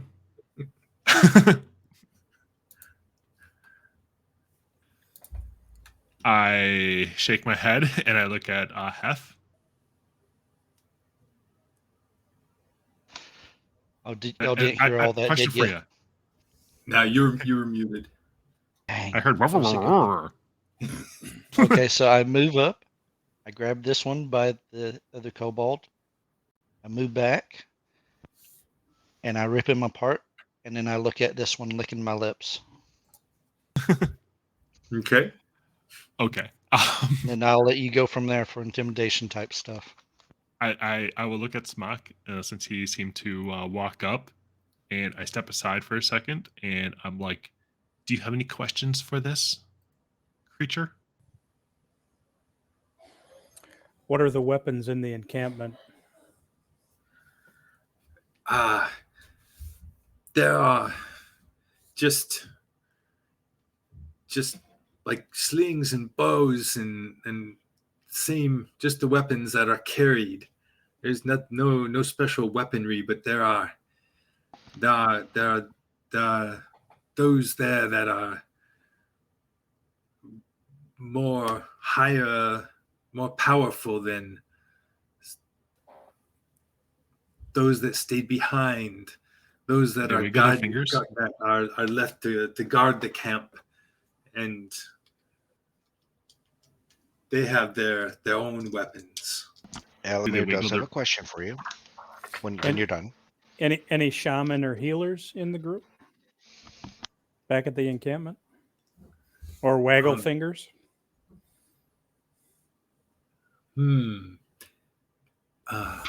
Yes.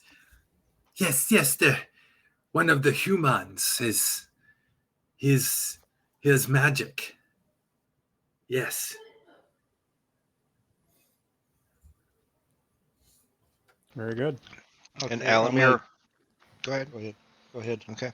Alamir goes over and asks Smock to drag one of the leader over because Alamir's not strong. He can't do crap. And the question I have is, how many are like this? He What in language you asking them charge. in? I'm asking you. I don't speak Draconic. Oh, You okay. said any questions. I'm asking you. I said, how many leader types are there? How many How human many- types versus how many kobold? That's where, and any of the lizard.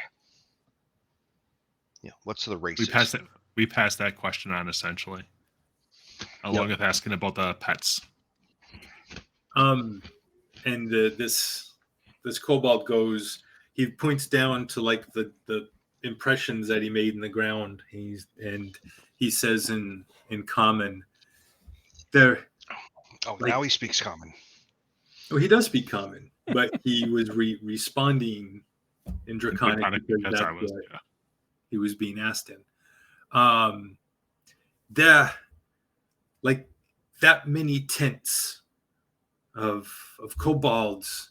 The like 4 to 5, maybe 5 kobolds per tent. And so what he's giving you is a roughly 100 kobolds, and not quite that many humans. Close. And this is supposed to be an encampment like this one we just found. No, this is just a campsite essentially. Yeah. No, This is a main camp. the big camp fills a whole valley.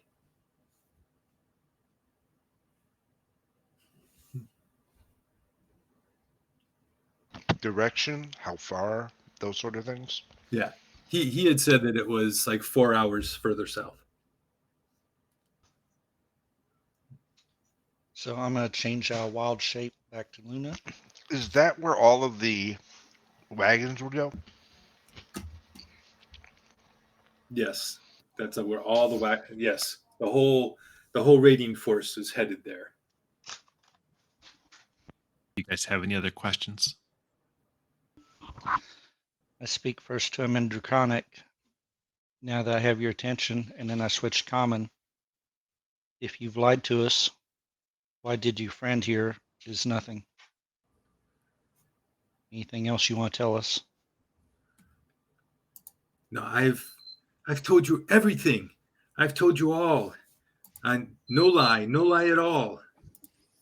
Good. Quick question. Out of game, Hef, did he name any guys off as he killed those other 4 off?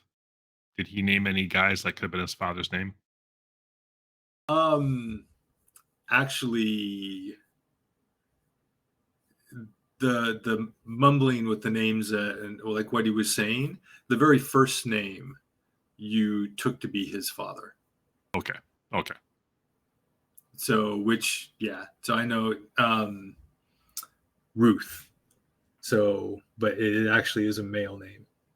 Okay.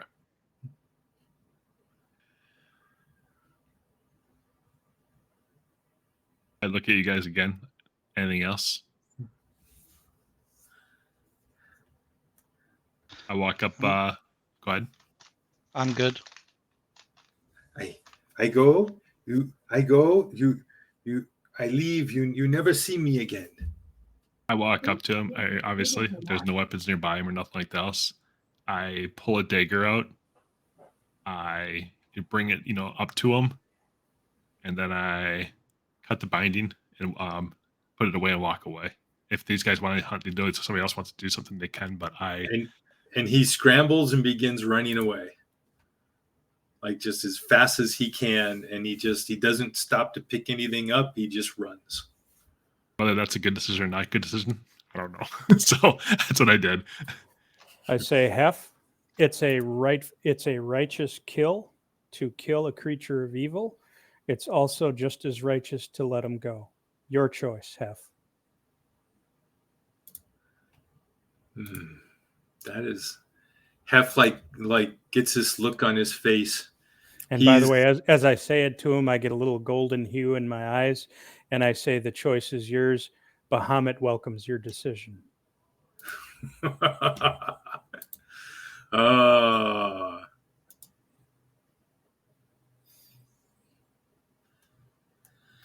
He like, you can see he's stroking his dagger.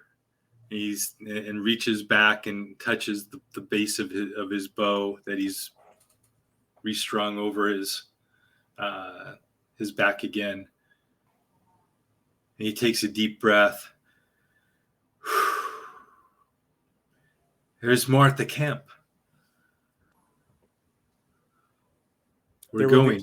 There will be plenty to hunt. Yes.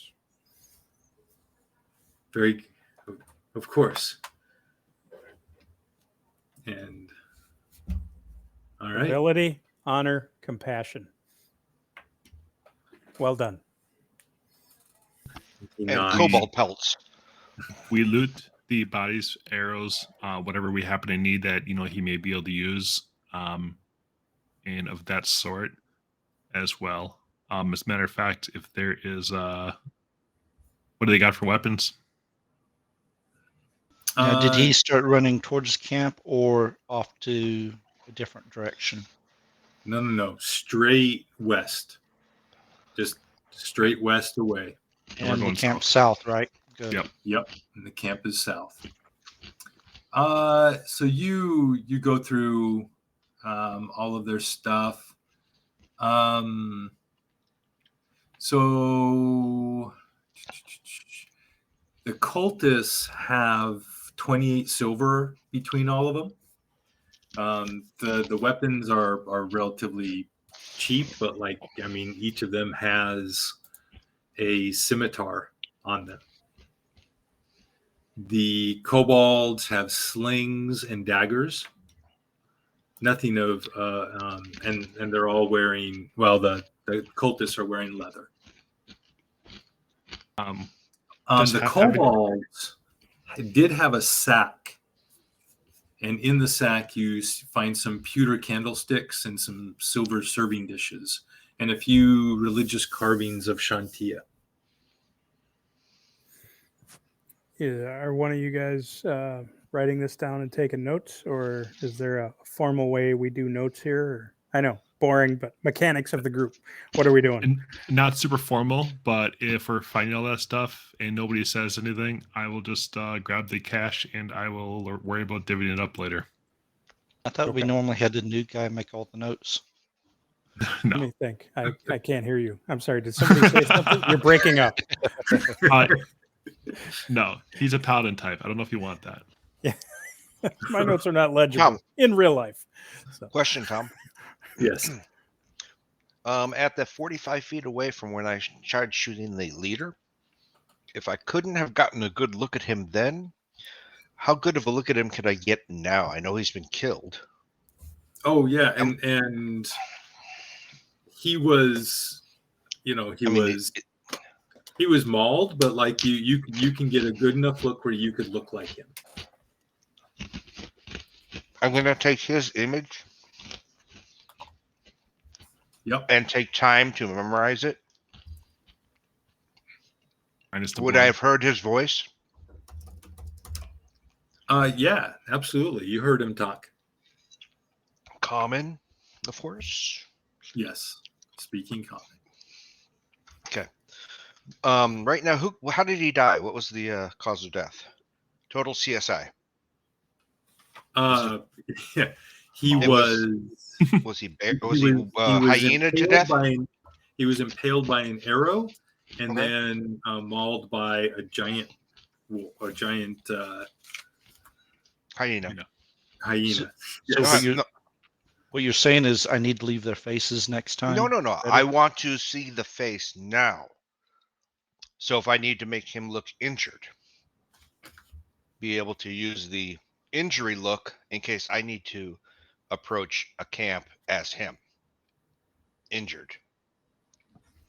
So fresh and injured. And what better way to do it than use the real person existing? Okay. Okay. And we have horses with bags, right? We did this at full saddle. You have saddlebags, yes. How tall was he? He stands a good 6'3". Okay. I think I can go 1 foot higher or lower if I remember correctly. Sounds right.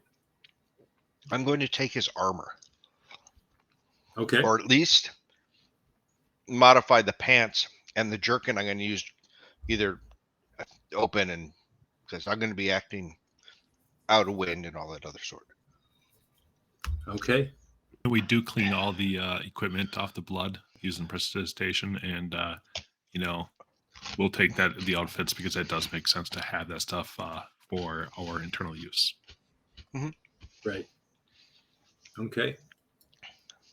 And I know you read everything there was there. Was he wearing any form of jewelry, tags, buttons, pins on his armor? No, but they all have, set aside in bags, satchels and the like. They're like regalia, right? The Right. Yeah. little palettes that they wear to signify as members of the cult. Okay. Take that as well. Yeah. All right. Then Alamir's done. Okay. So Alamir is the quote-unquote leader with the based on regalia and everything else. And I will take one of the other cultists, probably the one that's not mauled and completely destroyed. Can we not explode them anymore? As just an outfit, just in case we need it as that extra little piece of a little bonus. When they were leather armors, did they look like they were wearing like their all black regalia, or whatever, or were they more us looking? So they are more normal us looking than what you've seen previous. Than what you saw, I guess, 10 years ago, the regalia that you had seen in the basement complex. So they really could look like anybody right now. You would not be able to tell they were members of a special organization just from. Okay, so I don't necessarily need to have wear their equipment when I go anywhere. I wouldn't necessarily feel like need for that. Right, unless when you get there, everybody has it on. I mean, that's either way. I'll take one of the outfits. Okay. I'm pretty sure I could find one around my guy's size. Yep. Would Hef Not fit a one? problem. Yeah. What's that? Would Hef fit one? Yeah, Hef could easily have him take one too. Yeah, I mean, Hef is full grown. He's pretty, you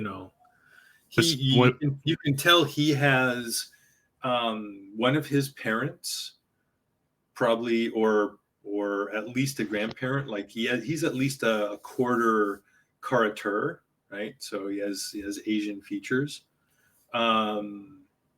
So he, even though he's 5'10", he's still, that's pretty big for the world, and he's pretty full grown. I mean, I see eye to eye. Let's see. Yeah. Are there any that were around 5'6"? Yep, one of them. Yeah, I mean, you got to remember, if you're looking at like the regalia, like that'll fit on almost anybody. Like you don't have to be an exact size. If you want to fit in their just armor, ropes. Yeah. I'll take one just in case. Okay. That'd be cool. Get right in the middle of camping in wild shape. And rip out of it. So I'll take the last one.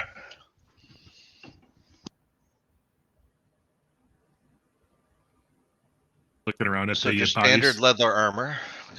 If the fire is still going, I'm gonna start throwing the dead kobold bodies once we stripped them clean onto the fires and let them burn. The fire's ready to go and it ain't gonna hurt. Yep, absolutely. No problem at all. I tell you, you missed a finger over there, a hand over there, and a couple toes over there. Go All ahead right. and pick them up and eat them yourself.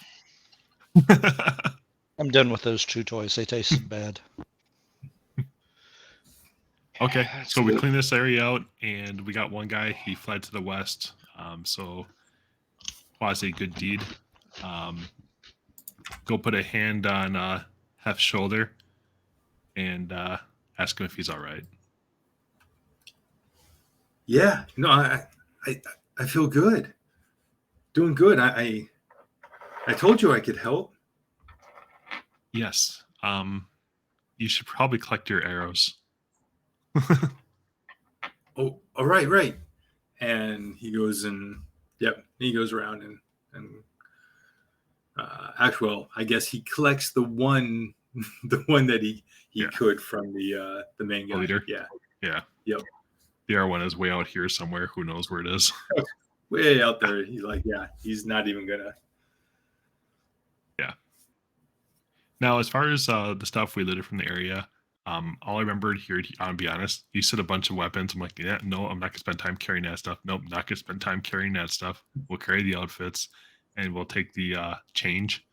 And you said something about some silverware. Right. So there is a bag that the kobolds had that has stuff that they looted from like some home temple or like some home that had a temple of like a little shrine set up to Shantia. So it had items from that, some silverware, plates and stuff like that. We're not gonna. I wouldn't get too obscene about it. Silverware is worth something if melted down. Plates. I'm not gonna carry plates around unless we need target practice or something for his bow. Yep. Okay. Well, we should probably get moving forward before somebody comes back. And like I said, I burned those few bodies. The kobolds, we dragged them and threw them in the fire pit. If the fire spreads, it spreads. I'm not too worried about it. How long do we Okay. travel before we take rest? Or rest the horses? Well, so it's probably at this point at least 10:30. You would have spent at least probably more like 45 minutes. So it's coming up on 11. So you've still got a ways to go. And you know that you're probably if you traveled another hour or so, it'd be noontime. And you'd still be probably an hour or two away from the hills, the entrance to the hills. Kind of what I was thinking is travel a couple hours or so, but before we get up on, we stop and take a short rest for everybody. This way, when we go on bell, we'll be fresh. Yeah, he did say it's about 4 hours. So to the main camp, but he said that when you enter the hills is where the rear guard ambush is set up. Yep. All right. So is that the plan? sounds good to me. Okay. So you gather up and spend some time riding through the fields again. And We spent time talking about half of his family while we're riding, just general chit chat. Not that it really matters in the gameplay, but yeah, and the time goes pretty quickly. You don't see anything else as you follow the tracks towards the hills to the south. And in a couple hours, you see that you're within you're probably within half a mile of what you would consider the entrance to the hills, and you stop and take a little midday break. And it's pretty quiet. So the wind has died down. It's just a light breeze now. A few more clouds in the sky. And you hear the sound of birds and animals Okay. around you. And and you have a nice, relaxful lunch. It scared me a Everybody, little bit. When We What's took that? a short you rest. said it scared me for a second. I thought you were going to say it was so quiet. No birds chirping, no anything. I'm like, nope. So Yes, we you can take take a a short short rest. rest. Yep.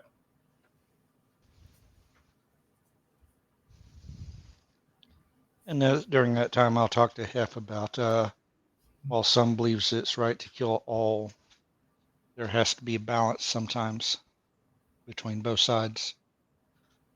Kind of give him some insight into my belief system rather than without telling him. So Okay. kind of tell him you might have balance after all by letting the one go. Just leave the kid really confused. Yeah. He Oh. he nods and accepts what you say, and seems like he's thinking about it. Yeah, but he doesn't engage you in a conversation, but about it, he just listens. all you need to have on your side is Lady Luck.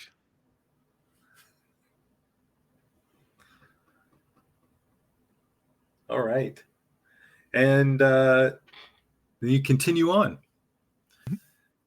So, By the way, how old is Half? you ask him, he's 15. 15. Yeah, I he's as we're 15. traveling, I do talk about a young lady from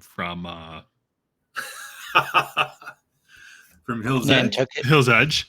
Nantucket. And I kind of talk about her and how, while whatever, and how if you ever get sort of Hill's Edge, I'd, give her name and everything else, and talk about how I think they would could become pretty good friends. Mentioned to them that that she's probably she's pretty attractive for her age and everything else and all that stuff. I can just basically speak her up a little bit, give him something to think about besides just death and dismemberment. Nice. I was looking. I don't. Yeah. I'd have to look. I don't remember the name, but yeah, that's cute. That's cute. All Things right, I remember, right? and he'll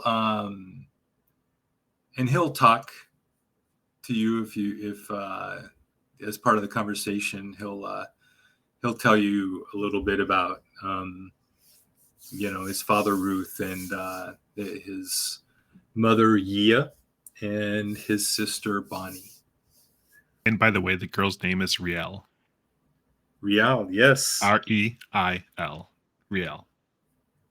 That's right. Good job. As a matter of fact, Jinx, take this campaign's first point of inspiration, please. Nice. Ding. I have to get All them right. hooked up now and get them married. Her parents will hate me. So, there's only one now.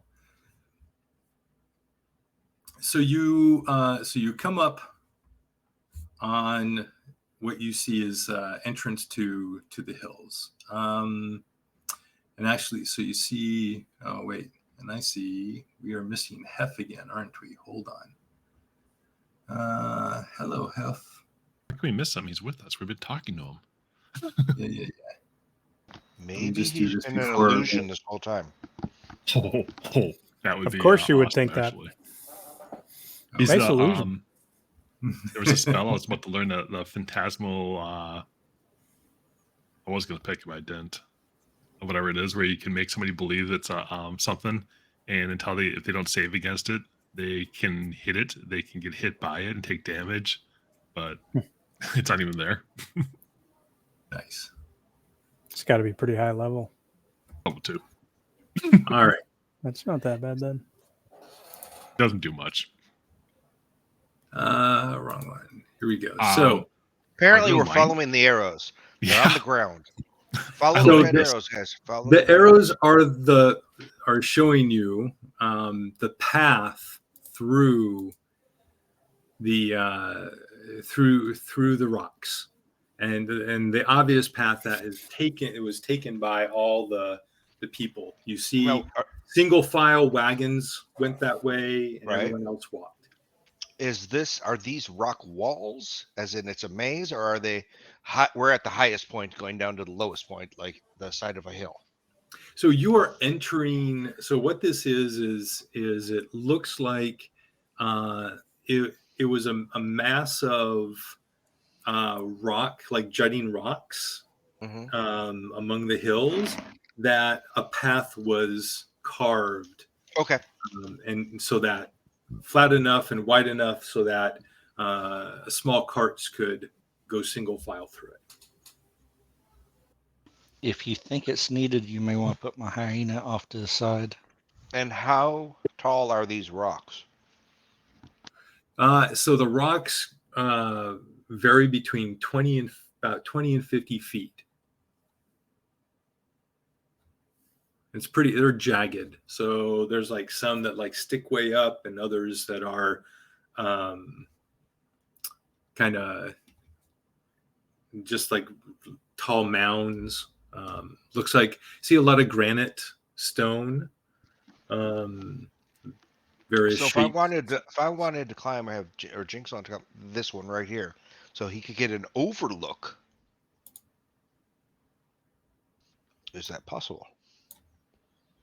Yeah, it absolutely is. Here, let's put the hyena off to the side. So roll for me a d6, or actually a d4, please. Yeah, of course. All right, so it's only 20 feet. All right. Time of day? Oh, it's let's see. It was 1, so it's around 2:30 now. Or 3 o'clock. So not high sun, but not low sun in the middle. Got it. All right. And- So go ahead. What, Jinx? I was gonna say, is this also the area we thought there was going to be an ambush, possibly? Yes, this would be this is the entrance to the hills. This is where the kobold told you there should be an ambush.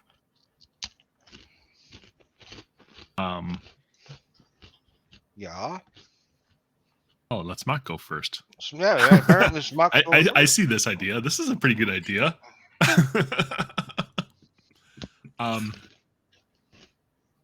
And you said this, and we're going down into the valley here by going this way. This is all Yes. downhill. So what this is actually it's slightly downhill, not real heavily. I'm gonna look at ridge lines then, above the area, and if we can look down upon them if we're higher up, to see if there's any signs of good spots for an ambush of some sort. And I mean, you see stuff like this where they could easily hide right here around the curve. You see, That's why I was mean- kind of getting the above. See if we can get above the Yeah. view. yeah.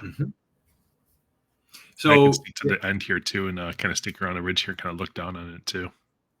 okay, so you want to climb up, like do what Alamir was going to do and try to climb up to look down. That's what Okay, he's it'll- going to do. I was going to go like, this is down or up, is it? Those Going are down So here? these rocks are 20 are feet up. 20 to Ish. 50 feet depending on where they are. Yeah, but we're higher on the higher part right now. You are okay. So here, let's just. We're walking in a maze, a flat maze with high walls. Right. So all of these rock areas here jut up into the air. Oh, okay. Okay, This is so even though it gunning has a high slope into the down, air and blocking. Yeah. perfect. Sorry, I misunderstood. I just saw the ground go to it. And I just Yep. No problem. Um, So, and that's why the path like winds through the rocks. even though Smock is out there clanging his armor against the horse or whatever he's got going on, I kind of motion everybody else to be quiet if they possibly can. Yep. Oh, and Hef is riding with Smock, so they're together. Okay, so Alamir, you're And you're- Alamir's you're- doing this as stealthy. He knows, or is if this is supposed to be the ambush, he's trying to perceive the ambush before the ambush sees them. got it. So go So- ahead and first roll, make a stealth roll for me, please. All right, stealth it is. Not bad. Okay. Yep. So you're climbing up. It'll take you a couple turns to climb up Mhm. this rocky embankment, this escarpment. Difficult and climbing. It doesn't look smooth. It's not that hard. There's plenty of places to gain purchase for Okay. hands and feet. But it's also irregular in shape. So, and does, is some parts of it is vertical, really close to. So there's nothing wet though. It's not slippery because we've had sunny sky. Correct. Okay. So you're able to climb up there. So Smock, are you? Go ahead and keep moving forward if you are, or unless you're stopping to wait for your companions to do their scouting. Yes, I am singing Home on the Range, but I do stop a little bit just to pause and take a deep breath and take in all the scenery and ask Hef if he sees anything or notices anything. Did you put those soft shoes on your horse or no? Oh, no. No. He's They're got very hard metal loud. plates. Yeah. So go ahead and we just have everybody make a perception check, please. And depending on where you're at and what you're doing, there's different. It's okay, guys. Don't worry. I catch them all. Smock, on the other hand, doesn't even notice Hef next to him. I don't notice anything. There's Jenkins. He doesn't. They lost Hef. I actually glance and see them. I'm just more concerned that Smock's going to get Hef killed. So Alamir, you are climbing, and you're relatively quiet, just soft scraping against I'm against in the robes. granite Come on. stone. And as you get towards the top, you're about to peek over, and you hear the soft whisper of voices, relatively close, like right on the other side from where you are on this rock. Two people speaking softly in common. You can't quite make out what they're saying, and they're below me. They're not up on the wall They with me. are not as high as you are, but they are up in they're wall. Definitely not on the ground on the other side. I'm gonna do our gang sign to Jinx and Luna. The two higher than normal, talking about horses or whatever. Is there any cacaws in there? There are no cacaws. I'm not doing performance ever. And I literally point, like right over the wall. Yeah. The reason I was over by Alamir is if Alamir fell or something, I could help catch or support. That's why I moved over. I don't care. It's only 2d6. If I had minor illusion, I would have an illusion walking down the pathway. I of a deer. of a deer. I could wild shape into a platypus and just confuse the out of them and walk down there. I mean, you're Ooh, not they might wrong. think that's food. I mean, if you were to turn around and look at me and do the deer sign, walkie, walkie, walkie, No, I don't. like I'm we not. Yeah, I'm no, not like we gonna did go in up the there. old days to steal beer. It's okay, We just did but I 5 want to up. take in more than what I just. I've already told him what I found out, Mhm. and Smock somehow noticed me too and figured that out. What else do I see when I can peer my eyes over the wall? So you're going to look over the wall. Uh huh. Okay. Slowly and quietly. I'm not gonna look over the wall. I'm looking over the wall because if I'm up here, that means other people could be on top of the walls. Yep. Absolutely. So he's actively looking You take 48 damage. at all. I just did. Um, the walls. Dark vision. I mean, I don't need dark vision, so I'm seeing daylight. It's daylight. But yeah, I'm not Okay. cresting the wall to look down. He's doing the eye thing above the walls. Absolutely. So, yeah, Smock, you were asking Hef what he saw and and what he heard, and he doesn't see or hear anything. But then you both look over and you see Alamir do the little hand signs and see him creep back up and just barely peek over the top of this large rock.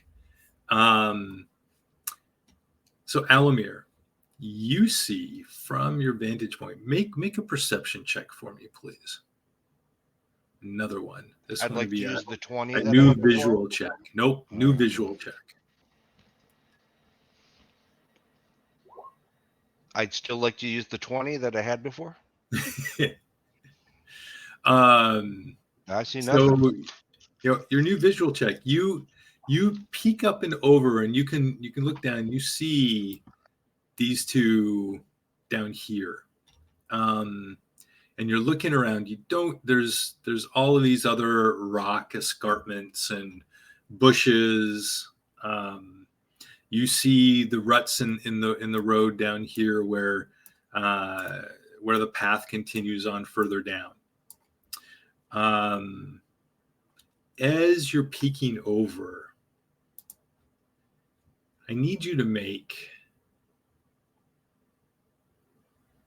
a dex save, please.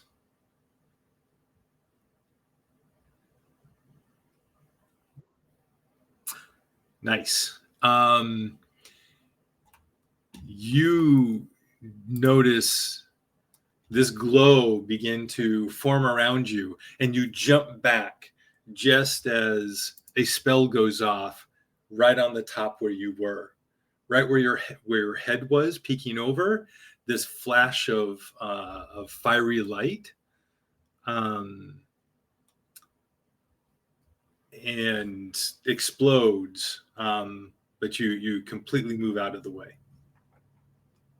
And I'd like everyone to let's do some initiative. Do I recognize it though? Do I know what spell it was as a wizard? I sit there and go, well, damn, there went another firebolt. Arcana check, please. Would I have noticed it too? Everyone would have seen it. Yes. So yeah, you notice it, and actually, and Luna, you would have recognized it. It was a sacred flame. Okay. It kind of just gives me a what wizard-wise, what family we're talking about category. It's Yeah.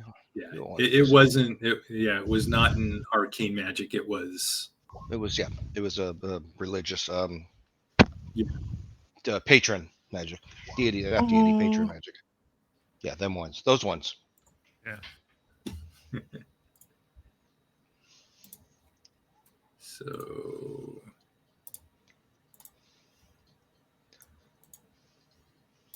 we're just gonna You see, wait, yep, there they are. Okay. That's interesting. Did you know Yes, I did actually. Mhm. that is really interesting? It is interesting. That's why I knew it.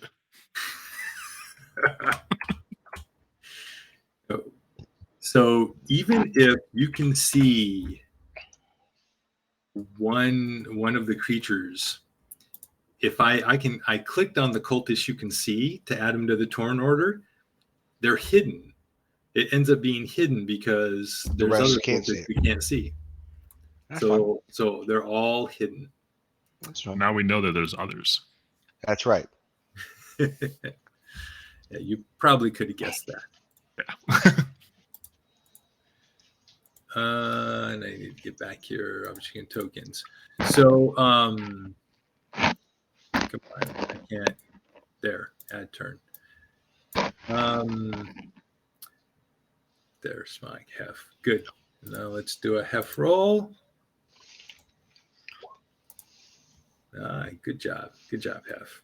All right. I like it. There we go. So yeah, Smock, everyone notices this magic go off because you were all watching Alamir. You see this magic go off on the top of this rock. What do you do? Can I use a free action before then? Uh To give them, there's a lot more notification oh, that there's more than just the two. Yeah. Okay, good. yeah, absolutely. Yeah, you can There use you your reaction to communicate. Absolutely. That's all it is. It's a communication of there's more than two. Wait.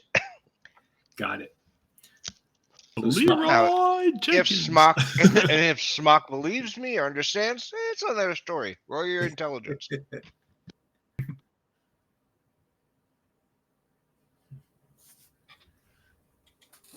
So did you have any directive? Did you say go charge? Did you just say intel? You're muted, by the way. He was saying everybody hold. Okay. Very good. That's what he was saying. Smock holds. Okay. Do you does he hold hold? for a reaction of mine or anything? Nope. Just Okay. holds. Luna, do you do anything?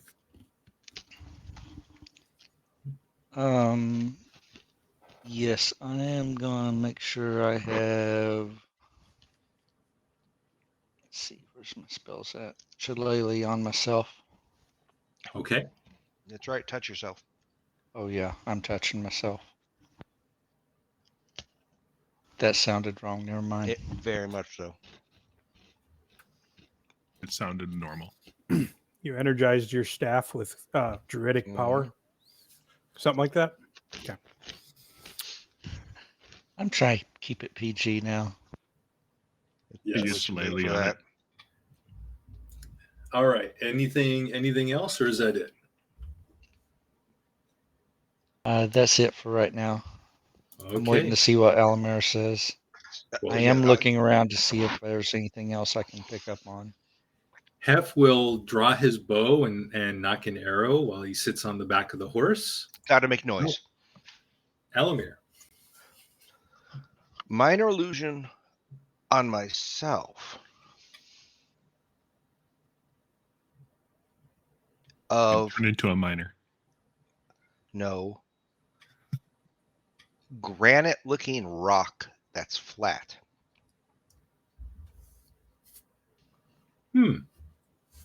So Adding camouflage because I still want to stick my head back out, but I'm going to move so that it's only the top of the rock that gets seen. okay, minor illusion doesn't move with you. You create it in a space.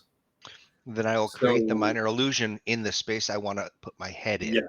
So you I just know it's- slightly kind of extend the Yes. granite in a spot so that you can peek up and through it, right? Exactly. So it'll look like a rock, but my head's in it. Got it. And I want to make it big. Not Tom. It's not like head sized. I want Right. it a 3 so I can look around if I need to. Okay. Very So I'm good. trying to make another, what is it, an escondment that So- wasn't there, Um, but it's flat. So it's not suddenly so there's this a is really 3-foot rock. easy to do, right? This is easy to do. No, like you can create a beautiful rock that looks perfectly like everything around it. I need you to roll 2d10, please. Make a luck roll. 2d10. Can I use the dice on my table?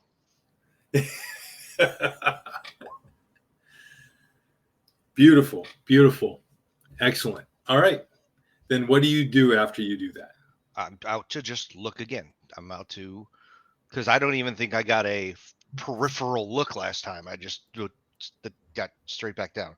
I'm still trying to get a full, look around the Yep. whole area.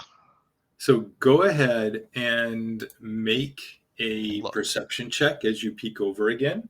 Okay. And you can make a check now that you know there's other things there. Go ahead and make a perception check with advantage. Thank you. How about an 11? Or an 11. You might want to take the better one. Okay.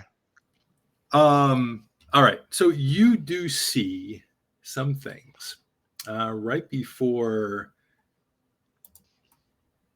you get kind of. All right. So here's kind of what you are going to see. Actually, let me just do this a little differently here. You go up and you look around and you see them. Mhm. And you see them. Okay. Just as Before. the this acolyte over here is casting another cantrip, and this very much obvious leader type dressed, so he's got Scale, he has close cropped, almost like crew cut brown hair, little balding on top, with a kind of a tight knit rope as a bandana. Mhm. And he is dressed in like splint mail, and he is leveling a heavy crossbow at you.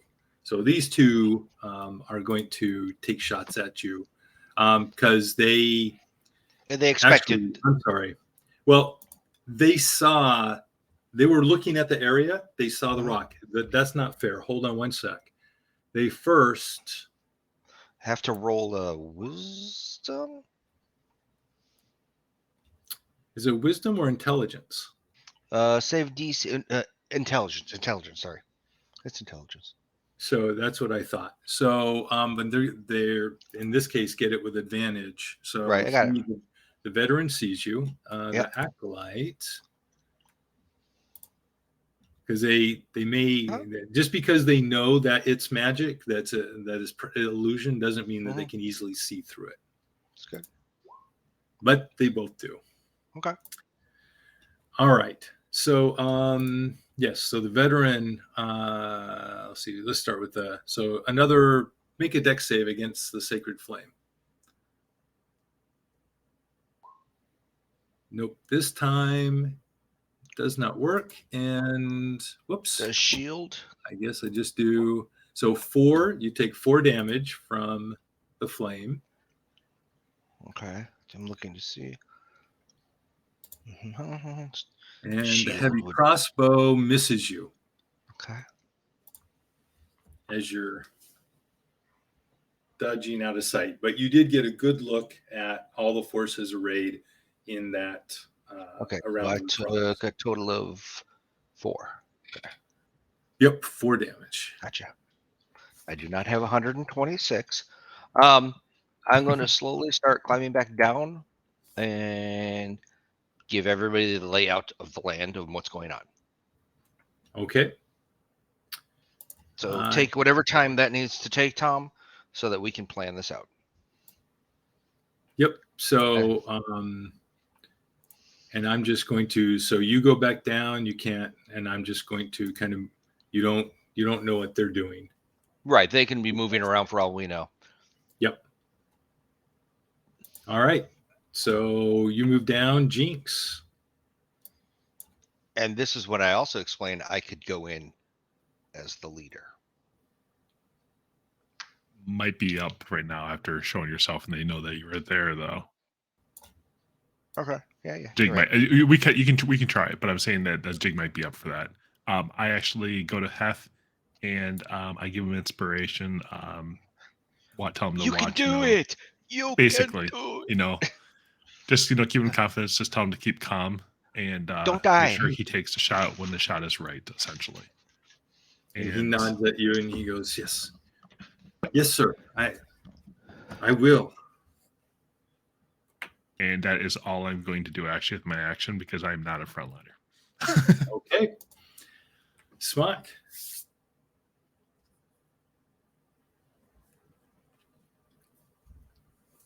Smart right. silence. Yep.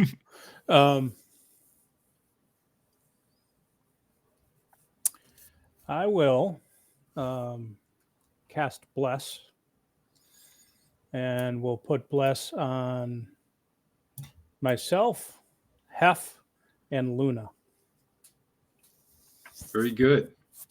Nice. I'm not sure how to do that, so if you can. Yeah, I mean, Yep. I'm just going to put, we will just do, here we go. Look at that. How's that as a blessed symbol?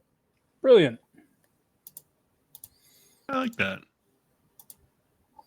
And then I want to move to here and Okay. hold. All right. I'm assuming And of Hef course, is Hef goes with you. Yeah, Hef's still on the horse. Yep. Okay. Yep. Okay. All right. And I am complete. Okay. I just need to, I'm going to do, I'm going to do that. Luna. All right. Dumb question. With the ones over here, how well can the hyena climb these walls? Now, Quietly, easily. the hyena is not going to be able to climb. It's not a those hill walls. goat. Yeah. Yeah. You Like the like rest if you wanted to climb over as a creature, like a gorilla, would be great. Yep. So I'd probably want work my way up to the top, change hyena, then come over the last foot or so. But as soon as I change, I'm gonna be popping over it. Yeah, and honestly, you're gonna like the hyena is gonna take damage coming down off of it. That's true.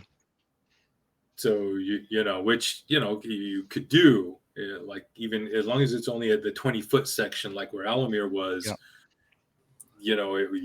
You take 2d6 damage, which I do ask Alamir if they were up higher on the rock walls or down on the ground. Was he able to tell us that? he had initially motioned to you that some of them were higher. Yep. Okay, so where are they now? Where are they now? Let me look here. I don't think I have a giant gorilla. I don't think I have one yet. It would be cool to go ape though. I mean, you could, even though if you don't have it listed, like you could. I don't even know what giant gorilla's stats would be. You probably do, or actually, I don't know. You can't do giant. You'd have to look and see what you're able to do. I don't know that. Yeah. I know you should be able to have a regular gorilla.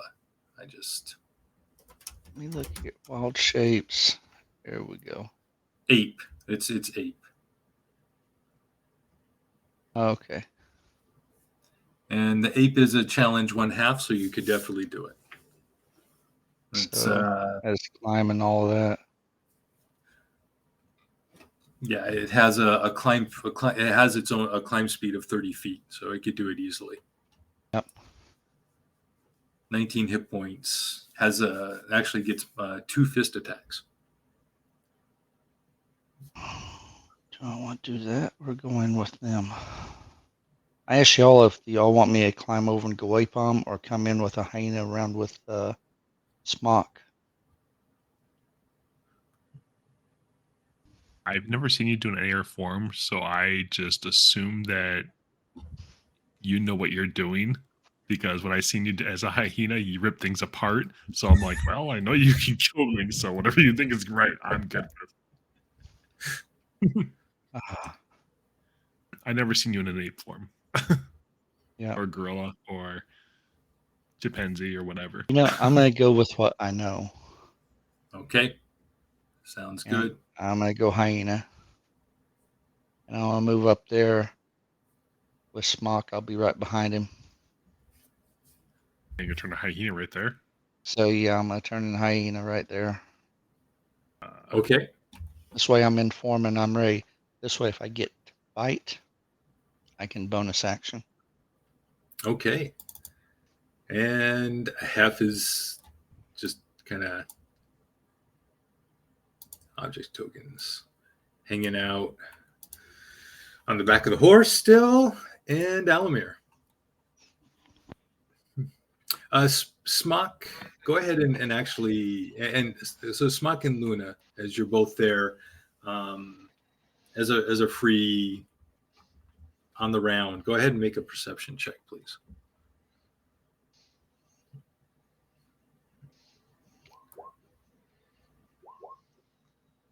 Okay, so yeah, so Smock, you're just up there getting ready, probably making a good amount of, as usual, good amount of noise, and your armor and the war horse kind of tromping. Luna, as you come up, as Smock is in position, and you come up behind, you do hear scuffling, a lot of scuffling and noise. Just around the corner and a little, like probably another 20 feet away total, or maybe like 15 feet around down around the corner, humanoids shuffling their feet. So you hear probably, and I can't talk. You know, you can't talk. You hear at least 3 or 4 of them. What are you doing, Alamir? All right. Let's just have fun with this. 10, 20, 5. Yeah, I want to see if it's a waste of a spell, but what the heck? I'm going to invis Luna. Ooh, okay. Sweet. No, they can hear you, smell you, taste you, and touch you. They just can't see you. So I can they taste hear a them train too. coming, but they just can't see it. But they can see your tracks. So I'm going to do that as my action. And I'm actually, for my last 5 feet, I'm going to go back up against the wall. Okay, invisibility. I guess. You know what? We're just going to do this. Yeah, it doesn't have anything with size. It's not really there. Right. He's not there, but he is there. Okay. There we go. And once you do an action or do something it'll you come back to view. All right, so let's cast this just so it looks like you're special now. Oh, there you go. Been cast. All right. That's gonna scare the out of somebody. Especially if it's a All group right. of somebody's.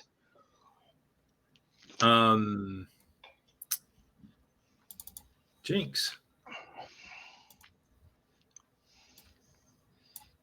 Well, as And everybody else, Smock, you notice Luna is gone now.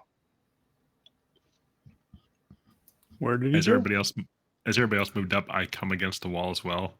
Well, actually, I'll stay one away from the wall. And I'm ready to give You support run to anybody who needs support. into a hyena. What the hell? Actually, I run up to kind of like half here. Run Staying into at the his- smelly butt of the hyena. Stay to quote somebody I once knew who was a great individual. I'm going to be on Hef 6.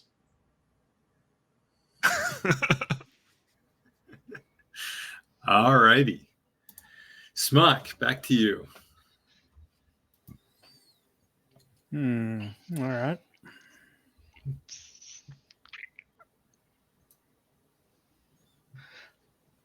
You go around. You step out around the corner, and you see arrayed in front of you. A can of raid. You Like a see, can of raid, you apparently. see 6 of the cultists in their leathers, wielding their scimitars. Up on a little ledge in the rock above them is this split mail, right? Split mail clad individual with a heavy crossbow trained on you, and back behind everyone on up on a little on ledges or on rocks, peeking over the tops of the heads of the cultists. You see 2 cult acolytes doing finger wiggling. Ambition him. That's what I picture them doing. Just Whatever. doing How high off the ground are the acolytes? Is it like a 5, 10, 15-foot rise? Oh no, they're like 3 to 5. One's 3 feet, one's like 2 feet. It's like a step and the other's two up. like 3 feet. Yeah, they're just a on, little on mound. these low rocks and mounds. Yeah, that's it. All right. So Smart. All right. So Yep. what I else do you do? immediately say out loud in common: 6 cultists, 1 veteran, 2 acolytes. And then I back up and I tell them, back up, back up, back up. Do I hear chew toy? Yes, you heard Chutoy. Apparently, you heard Chutoy. Okay. So the question I might have is, can I walk around through here and straight to the other side as invisible? You can do whatever you want. But you can't. You could walk around that corner, but you can't go through anything. Yeah, you can't go through opponents. Okay. Well, I didn't know if they were up on the side or if they were in the hanging middle. onto the rocks. That's what he was saying. Yeah, that's what I was trying to figure out bro. if they were. You don't. Is he really taking up 10 foot? Is he really he large? Yeah. He's large. He's huge. Yeah. Just barrel into them. See what happens. But you also got to figure. Technically, you're on a horse, so you take up 10 feet too. Technically. Okay. We're just keeping it simple. I just didn't know how it applied if moving through. Can't move. Sometimes through you. Yeah. All right. Actually, I'm going to stay right where I am then. Oops. What, in view? I went invisible. I don't think really invisible. You didn't delete I was yourself, trying. did you? I was trying to delete the line. I deleted myself too. Yeah. Yep. Unfortunately, you can do Sorry that. about that. You're dead now. That was a nice. All right, next. All right. Hold on one second. Save. Sorry, I did that, Tom. That's fine. There you go. So, yeah. All right. So you Hef backs up, or Smock backs up with Hef on him. From around the corner, you hear this voice. You are not getting through. You know that. This is not the way you should go. Turn around, and you shall be spared. Live and leave.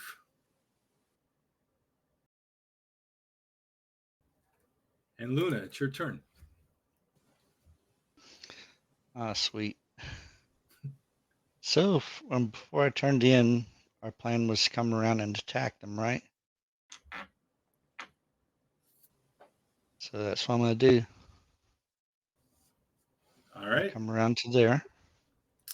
You have advantage on the first attack because you're invisible. Okay. I'm going to attack that one. Actually, yep. Which one? This bottom one? Yeah, I'm going to do that one first. Okay. Go for it with advantage. And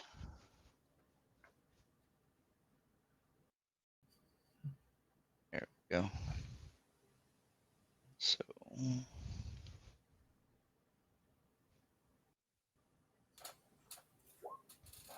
Oh yeah, for 7 points. Okay, and you rip into this man. It's actually a half elf, and you just rip across, and you come out of the blue. You appear as you start biting him, and he screams and tries to back away, and you rip through almost completely, but not quite. And as he's streaming blood, he's stands on one leg, leaning back away from your jaws, still just barely alive. did that add my +1 hit point? No, it doesn't. So even with the +1 hit point, yeah, now it really is barely alive. Okay. I was hoping that 1 point dropped him. So, but No, had 2. Now he has 1. yep. So that's my action right now. So I can move there. You can't move through. You Oh, can't move through the rocks. Yeah. okay. You basically, because you take up 10 feet, you've got to be like right there. You're taking Okay. up the entire. You fill the entire space between Okay. the rocks. All right. Then I need you, Luna, to make 2 dexterity saves, please. Okay. Or actually, no, hold on.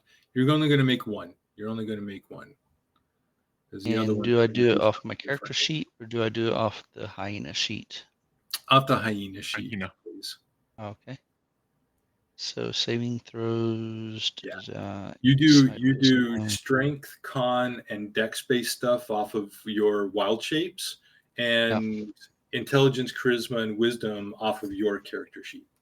Okay, so I'm looking here on my hyena sheet. I see saving throws, intel, wisdom. Just do a dex save. Okay, so just click on dex. Yep. Oh crap! It rolled advantage. That's okay. So the first one was 16. You saved, so you avoid the sacred flame, and the other one has magic and puts a glow around the leader and 2 of the cultists. Ah, Yes, that is what they're that's what hosed. they do. Hef is still waiting. He's like, all right, are we going? Are we going? We're following Luna? Alamir, what are you doing?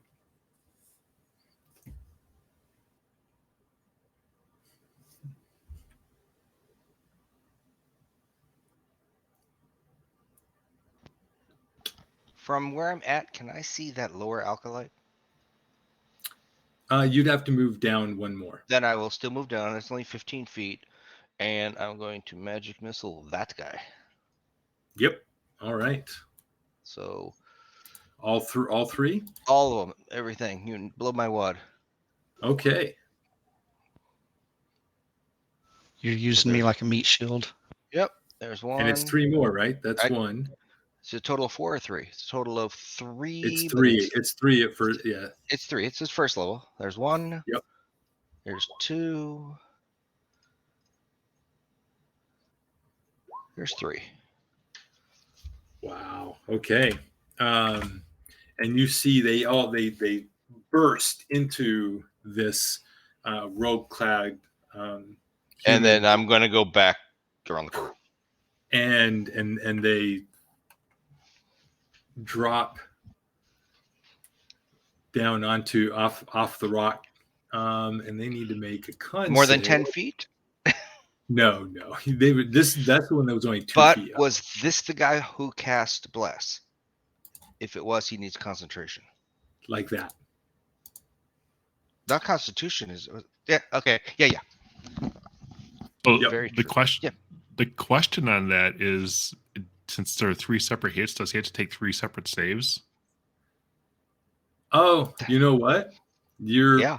I think yes. Yeah. Because it's each hit. Yep. So there's 1, 2, Okay, 3. it was worth a shot. Yeah. Woo! I was trying to help that out a little bit, and like, You was were. gonna get Yeah. No, much. very Don't good. worry. Next turn, Good. he's getting another set. So, I'll and now tell I you know though, which like, one has yeah. bless on them. Chances of rolling something really low was there. Oh It yeah, did. He rolled a was 3 actually right really there. good. Yeah. That was crazy. At least those weren't attacks. All right. The only the 2 cultists in front can actually attack Luna. Although there's a corner here, so this one could move up, so they could like do this, and just kind of rotate forward. All right. So 2 attacks on Luna. Let's see. 16, 216. So that is, no, that's not a crit. So that is a total of 7 slashing damage on Luna. Okay. Here, I got it right here. There we go. Thank you. And Jinx, your turn. I'm always hesitant this early in the data. Use spell slots. I just am, because it's so early in the day. As far as our characters you go. have a huge camp you're heading towards. I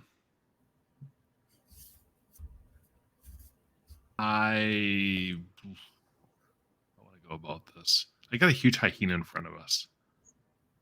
Yeah, nobody's really you're pretty sure no one's getting through that hyena.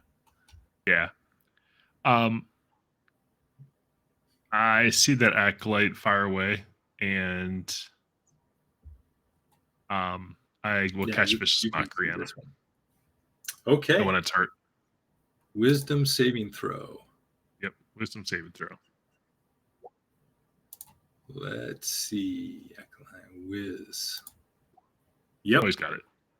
Oh, and yeah. I come back here, I'm like, yep, those guys know what they're doing. I'm just gonna let that go right the way it is. That acolyte believes. He's a believer. He is a Whatever believer. it is he believes it really strongly. So we are up to the top of the order. It is 10:55. So we are going to stop here and pick up at the top of the order first thing next week. I approve this message. So that otherwise, because this is gonna go on a little bit here. So we'll finish this up next week. So thank you, everyone. Yeah. So you Forget my fireball.